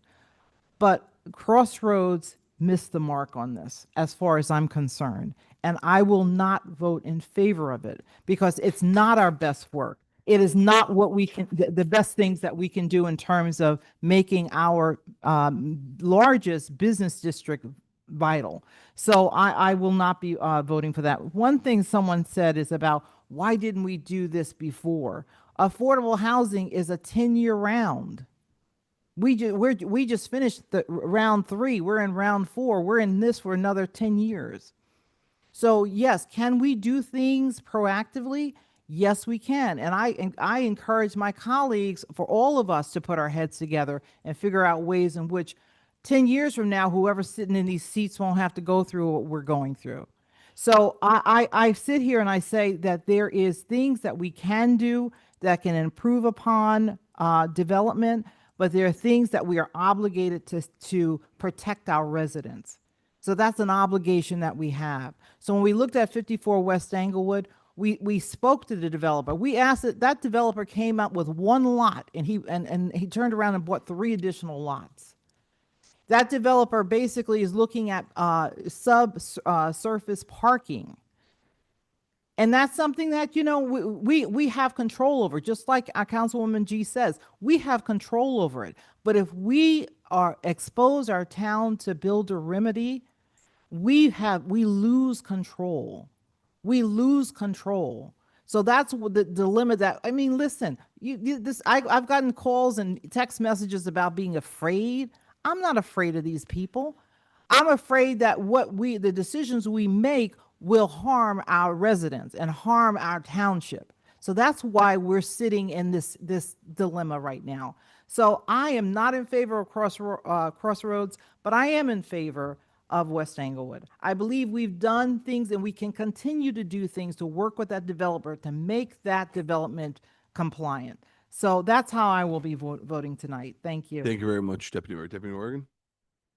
Just to piggyback on that a little bit, I think that's with all of our developments, not just with that development, but every development in town, including Crossroads. We do have the responsibility to make sure that once we move on from this redevelopment plan and we move on to the redevelopment agreement, that we make sure that we protect you with that. Without voting for the redevelopment plan now, we're not protecting you. And as much as you are all passionate and most of you are respectful and you have come together as a group to let us know exactly how you feel, it is my feeling and my responsibility to make sure that we protect the town going forward. And by not voting for this, if this does not pass tonight, both of these agreements, I think we're putting the town in a very, very precarious position. But I give you my word, if I'm here, once we get shovels in the ground, I will make sure there is no flooding at the charter school. There is no train derailment or anything that would, excuse me? That there is no possibility of flooding by the train and a train derailment, that the farmer's market does stay and continues to serve the town. So I will be voting yes. Thank you very much. I'll make my comments brief. First of all, I apologize to my deputy mayors. I've been coughing and sneezing all night. I'm sorry about that. I'm just going to address two brief comments. Howard Rose made a comment that there were so many years went by. How do we let this happen? At the same time, someone else said, slow it down. 100 State Street was a perfect project, derailed by people in this audience. A mid-block, wide block, full of apartments, 67 units amongst thousands, about 1,900 units would have surrounded this. And people in this audience voted it, who came out to about 16 meetings, including at the high school. They protested in Dunkin' Donuts parking lot. That's why we're here. 1515 Teaneck Road, going back to about 2008. Small condo project, I believe that was. Also, people came and protested against it. Avalon, people in this audience came and protested against it. I'm happy to hear some people think it's a great project now. Every single project put forth, including Glen Point that was brought up tonight, people protested. So do you want to know why we're here? This is one of the most Democrat legislators in the country, with a governor that was a Democrat. Some even say progressive. They signed this legislation because of decades of people in this state, in this town, in this room, protesting every single project. I'm not against development. I'm just for smart development. No, you're not. You're against every single development we put through. So stop being a hypocrite. We got more projects coming up the next 1, 2, 3, 10, 20 years. There will be more projects. And when you come up here and protest those projects, don't be alarmed when round 5 comes due in 10 years from now and we say, how did we get here? How did we get here? Why are they forcing this on us? That's why. So when a project comes, take it for the merits, not just because you're against every single project. And with that, I'll make a motion for ordinances number 16, 15, 17, and 18 of 2026 to approve. Is there a second? Second. Second, Oregon. Let's do roll calls individually, please. On 15, Councilwoman Goldberg. 15 is the blanket 20% set aside for, Yes. all right, yes on 15. Councilman Pagan on 15. Yes. Councilwoman G. Yes. Councilman Katz. Yes, on 15. Deputy Mayor Belcher. Yes on 15. Deputy Mayor Organ. Yes. Mayor Schwartz. Yes on 15. Yes 16, by roll all. call, please. On 17. No, sorry, 17, roll call. Councilman Katz, you're recused. All good. 17. Councilman Goldberg. 17 is 54 West Englewood. I'm a no. Councilman Pagan. Abstain. 54. 54. Oh, yeah. Councilwoman G. Yeah. Councilman Katz. I'm abstained on that. You're recused. Recused on that Apologies, one. sir. Deputy All's Mayor for- Belcher. I was forgiven. For 54 West Englewood, yes. Deputy Mayor Organ. Yes. Mayor Schwartz. Yes on 17. 18, roll call, please. This is Crossroads. Councilman Goldberg. No. Councilman Pagan. No. Councilwoman G. Yes. Councilman Katz. Yes. Deputy Mayor Belcher. No. Deputy Mayor Organ. Yes. Mayor Schwartz. Yes. Adopted. Thank you very much. Okay, meeting is now open.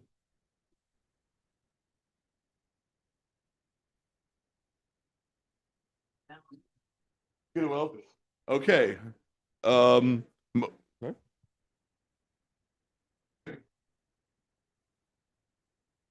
Yeah, let's do recess. Can I get a roll call on a 5-minute recess, please? Everyone's in favor. Everyone's in favor of a 5-minute recess. Is someone calling me?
We're good.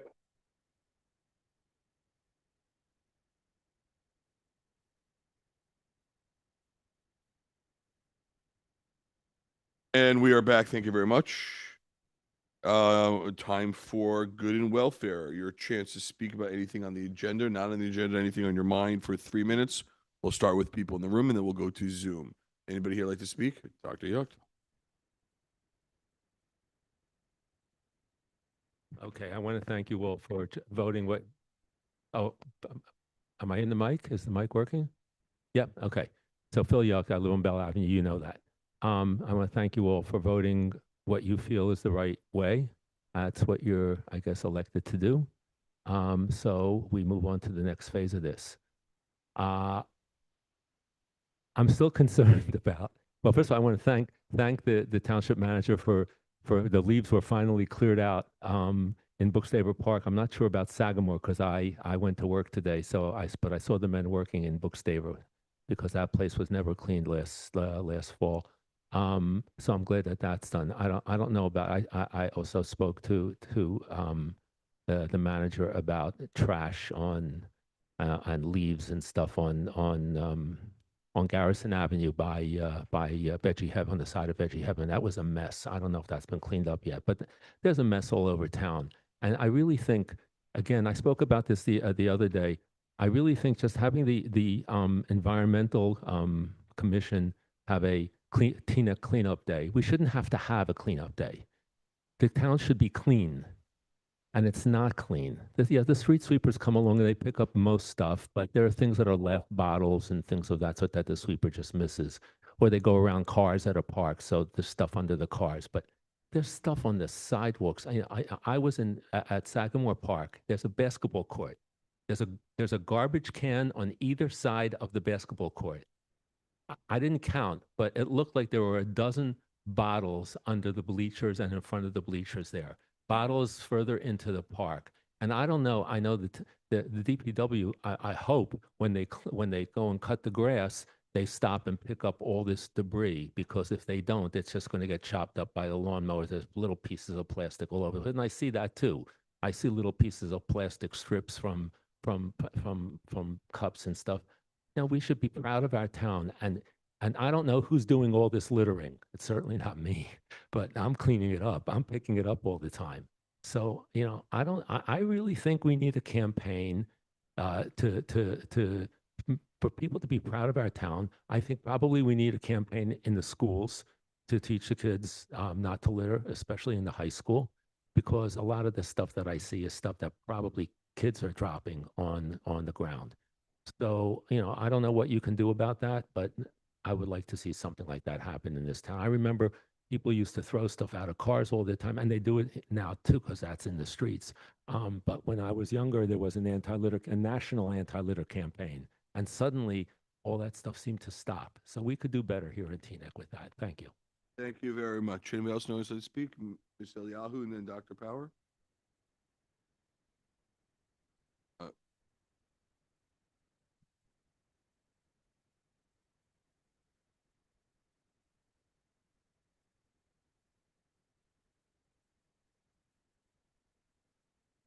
Thank you. First of all, good evening. Still a beacon of joy. I just want to say, first of all, I appreciate you voting your conscience. And the hours that are in the thousands, I'm sure, that you put into working on the council. I volunteer for the Teaneck International Film Festival, and I'm on the Shade Tree Advisory Board. And with my health and my responsibilities at home, I'm overwhelmed. I can't even imagine what you have to do for your work here. And I know that, well, I can't even imagine. I can't understand half of the things you have to vote on, so I can't imagine how much it takes to be able to do that. But I do want to ask that you also show consideration for us when we come and we bring up objections, and we are also acting in good faith. When we bring up objections, that, you know, we've done our own research. When I bring up objections, I've contacted, let's say, New Jersey Transit, and they don't know of a project, and they're telling me we don't have the resources for something. I'm not against progress, but you're labeling us as against progress or people who are against every project. No, not necessarily. We're bringing up things that are actual concerns that we have. Whether it's a concern that there maybe won't be enough room for a farmer's market, or that we're concerned that when you say, well, it's going to all be worked out later, what if it isn't? And what if the concern that we have is an actual valid concern? In our minds, it might be. But when you label us, it doesn't make us feel good, just the way you don't want to be labeled. We don't want to be labeled either. I'm not against progress. I'm not. I would like it to be done a certain way. Maybe it's not the way you want it to be done. Maybe I have opinions about, you know, the way I think things should be handled. Maybe it's not something you agree with. Maybe it is something you agree with. Maybe I have different facts than you have, but it doesn't mean that I'm against progress. Maybe I think different things should be taken into consideration. Maybe if we spoke, we could compromise on something. But labeling, I don't think, is ever the way to go.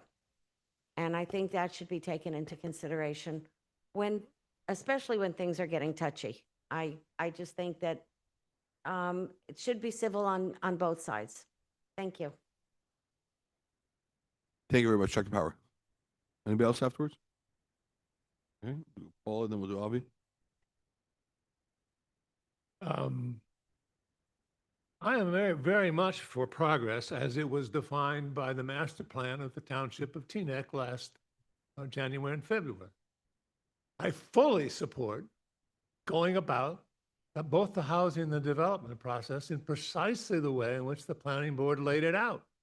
And I would argue that you're against the progress that was defined by the master plan, Mr. Mayor. I was very disappointed when I think that Councilwoman Gee, I think that she was asking a question about which she wanted an answer. And what she heard from our attorney was about the least articulate description of a really quite straightforward situation in which the town now sits. There is no way, as clearly laid out in the March 4th decision by the judge overseeing the GFH, this part of the fourth obligation, that says if they don't get it all done by the 16th in an hour and a half, if you don't get it all done in an hour and a half, you can't get a certificate of immunity. Therefore, we're in for a run with developers, builders remedy. We can't avoid it at this point. And Mr. Attorney, you should have been clear in your response to Councilwoman Gee's question to you that that is the situation. We can't get there. In an hour and a half, it's gone. And we're in for it. And you guys made the decision to table the ordinance and propose a new one, which you didn't do legally, incidentally. And it's time that we get better articulation. I have read the case down there from Toms River, and your description of it is far different than one I would have given, Mr. Attorney. Thank you. Thank you very much, Dr. Power. Mr. Orgerman, 3 minutes, please. Let's not do the 4-minute routine. Paula Rogovan. I'm so disappointed that the protest petition was rejected. Honestly, I couldn't understand. I'm intelligent. I could not understand why the protest petition was rejected.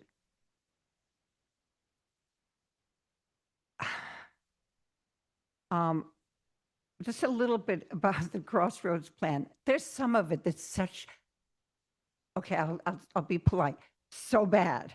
So some of it is like reorganizing the traffic flow. And that's kind of funny to me because I live in that area and there's not exactly a way to organize the traffic flow. You have to have trucks that go to Stop and Shop because that's a supermarket. They have to get there. They cannot go through all our residential streets, Linden and Elm, and they can't. They're not even allowed to, so I'm not too sure how you're going to do this reorganizing the traffic. You want to sit in the traffic in the morning, trying to get from American Legion Drive onto Cedar Lane, right or left, and it's impossible. But where are you going to send those cars?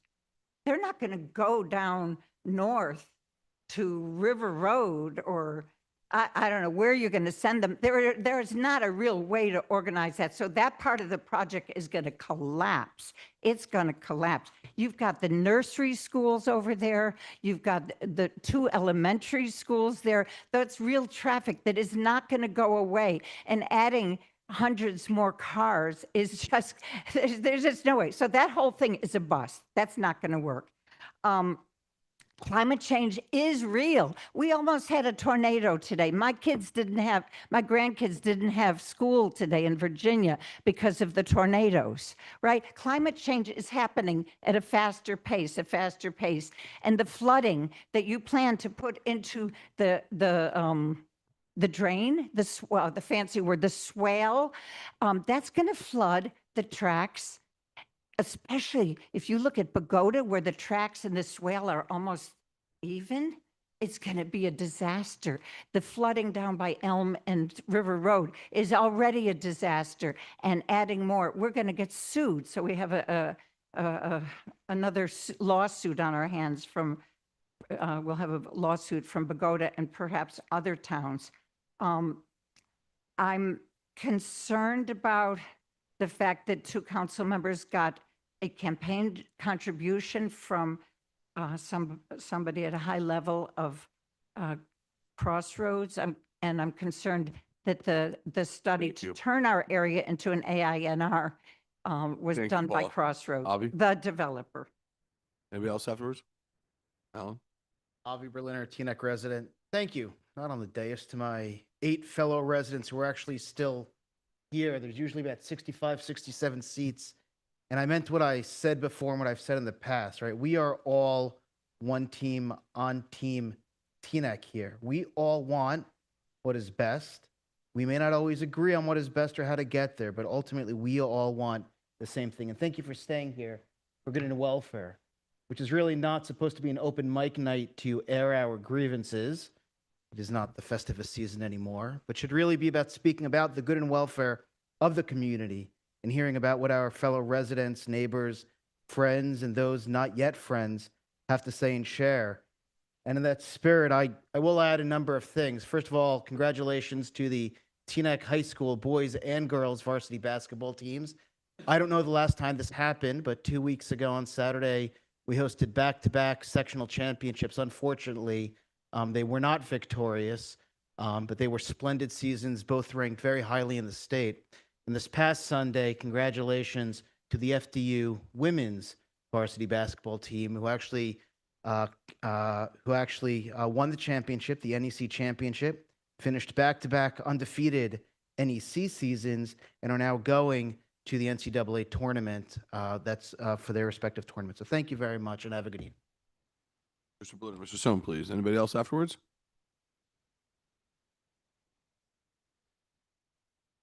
Alan Sohn, Teaneck resident. There's an old joke in the law that if the law is on your side, you pound the law.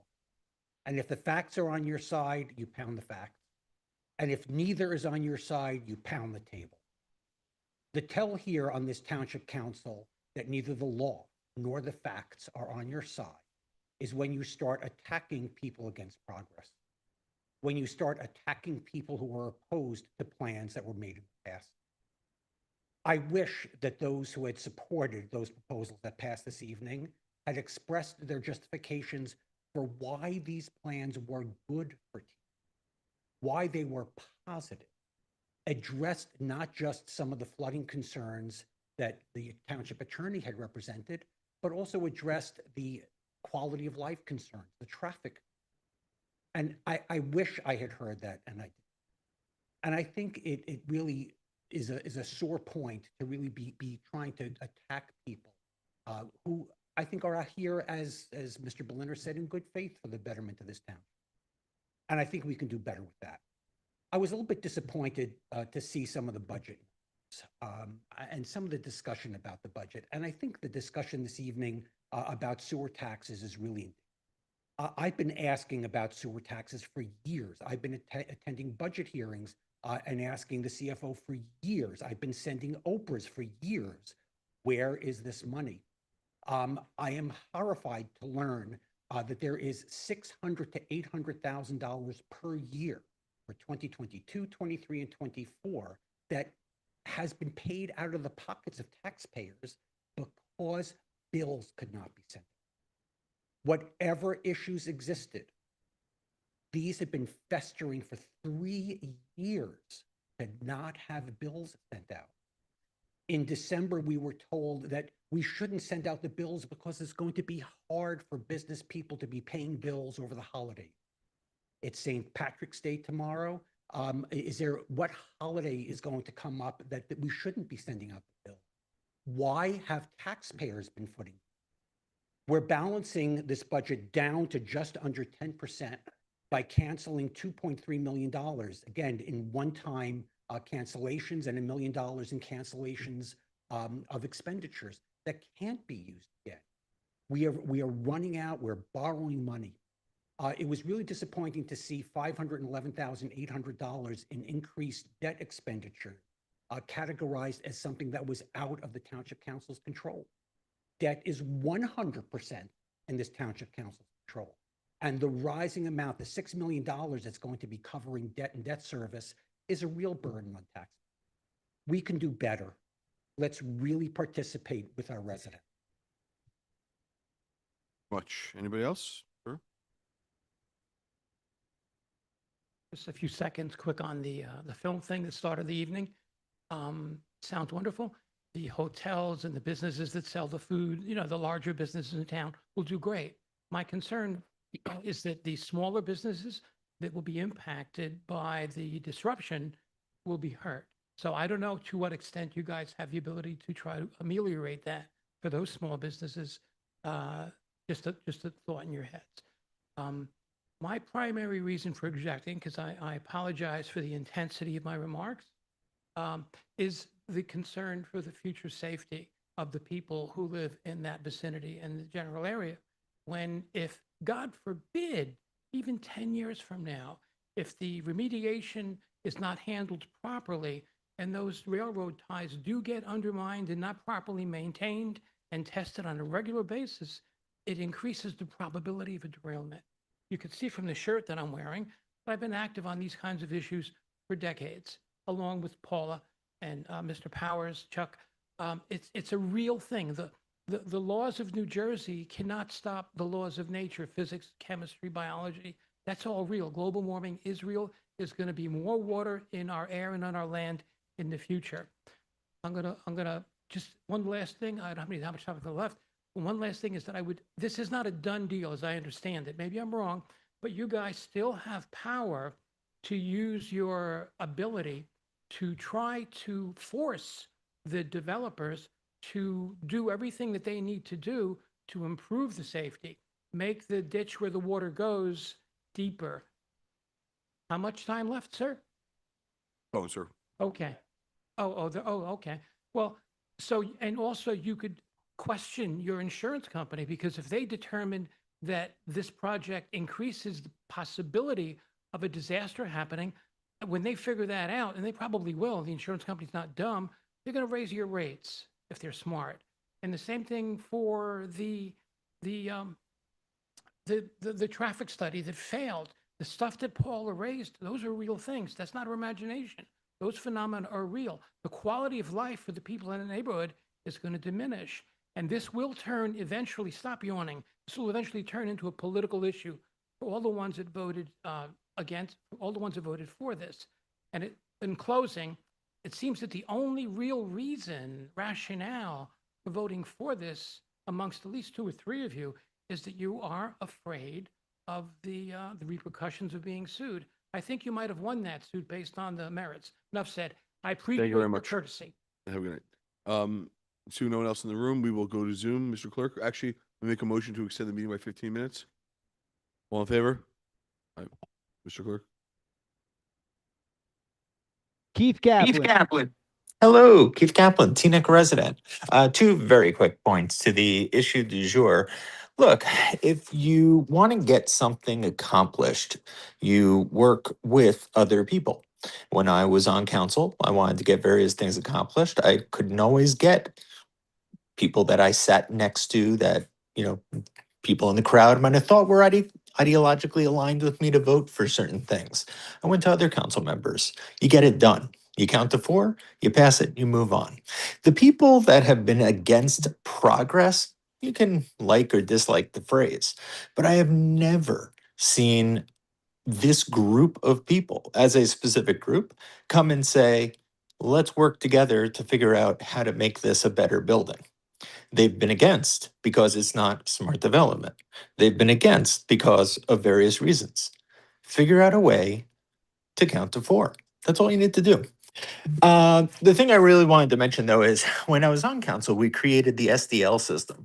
And I really liked one aspect of the system because you can click on it, schedule appointments, and it gives you 3 dates that are available. The clerks will pick one, and presto, you get an appointment. And I tried it a couple times, and it worked great. But the last time I tried it, it gave me 3 choices. I picked them, and the response I got back was, sorry, all 3 are no good. The only one we're available for is one that wasn't good for me. The purpose of the system is that it enabled the residents and the staff to work together autonomously and free up staff time. I hope it's not indicative of a larger problem, but I know, from the past that somebody really needs to mind the store on these issues and make sure that the system is being well utilized. It's a big boon for residents if it works properly, and I just wanted to mention it. Hopefully it's, just a glitch, but, going forward, I think it would behoove us to make sure that these kinds of programs get a lot of attention, even though they don't necessarily show us very flashy. Thanks very much.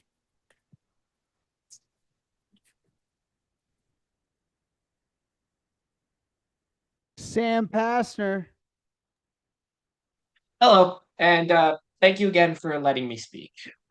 I was really shocked when members of the council mentioned that those who spoke out as opposed to this project, some of the projects tonight were against progress in our town and against development in general. Point out, first of all, that the only people tonight who spoke about actual benefits to development, whether they be affordable housing, allowing people into our communities, or business benefits, or tax benefits. The only people who spoke out in favor of progress during this discussion, giving actual tangible benefits, were against these projects. There may be people in this town and in all towns who are genuinely opposed to all development and selfishly guard the town using whatever excuse they have in front of them. However, many people genuinely do support development and support progress and want multifamily housing, including myself, who have specific objections to projects which would destroy people's homes and derail trains and destroy our environments. Calling this against progress, against development generally, is fundamentally both misleading and false. And it is offensive to those who genuinely do want our town to build better. This insulting attack against all people who have specific objections to a project is quite rude. Also, there was a mention by a previous member of the public that the budget tonight increases the debt of this town. As somebody who anticipates to live in this town for decades and wants to build my roots here, learning that the public services of this town are going to be burdened by debt is of serious consequence to me. We need to get our fiscal house in order. We need to be able to have balanced budgets, or else the taxes that aren't paid today will be paid by me when I grow up, and people like me. The kids of people in the town today will be paying those taxes tomorrow because of unbalanced budgets. We need fiscal responsibility, and we do need smart development, not no development, not no government services. We need smart government services and smart development. And those who pretend that people's intentions are bad because they want things to be well thought out are just trying to get something not well thought out, or at the very least, are misinterpreting the signals of the members of the public. And true dialogue, true representative democracy is about understanding what the intentions of the public are. Because if we do want smart development, you should talk. Thank you, Sam. Your 3 minutes were up. You ever need to speak to council, email them at council@teanecknj.gov. We have Andrea. Sorry, I'm still online. I just wanted to say that I'm a little bit disappointed that, some of the positions that I'm against are being voted in favor of. This is a small town, small community, and, there's big ideas. And I really wish that, other areas of the town could be looked at for these types of developments and not, where we are, especially with traffic on Cedar Lane, driving, to the charter school in my backyard. Every year our taxes are going up. And this year specifically, our taxes have gone up exponentially. And I just want to say that regardless of those on the council that I did not vote for, we see you, we hear you, and we will remember exactly where your votes are when it comes to the next election. And that's all I have to say. Thank you. Okay, see no other hands. Good and welfare is now over. Anybody else want to respond to good and welfare? Really quick, I just want to invite Phil. There's an environmental commission meeting tomorrow, and they do the community cleanups. If you want to join us on Zoom tomorrow night, 7:30. The township website, Hildy's great at that. And I just would like to just ask that my colleagues respect the residents that come here, even if you don't agree with them. They deserve our respect. Anybody else want to speak? I just want to say that thank you for residents for coming out and for calling in. We do have a affordable housing crisis in our state and in our nation, and we have to address it. And I just want to also say that it's important that we proactively look at things. There are things that we can proactively do, such as convening advice from New Jersey Transit. I think that's something that we really need to do on a regular basis, even if it's every 3 to 5 years, just to really kind of like if we're speaking to having hundreds of units coming into our township, we absolutely need to talk to New Jersey Transit. So there are things that I think we can proactively look at doing that's going to only help us in this round and beyond. Thank you. Thank you very much. Anybody else? Councilman Yeah. G, you good?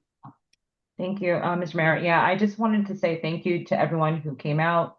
Thank you to those who stayed in the room. Thank you to those who stayed on the call. I hear you. And we deeply respect you, or I'll speak for myself. I deeply respect every single one of you. We may not always agree, but I think it's important that we do listen and we hear from you. And I will always share the reasons why I vote the way that I do. And I hope that you respect and appreciate that as well.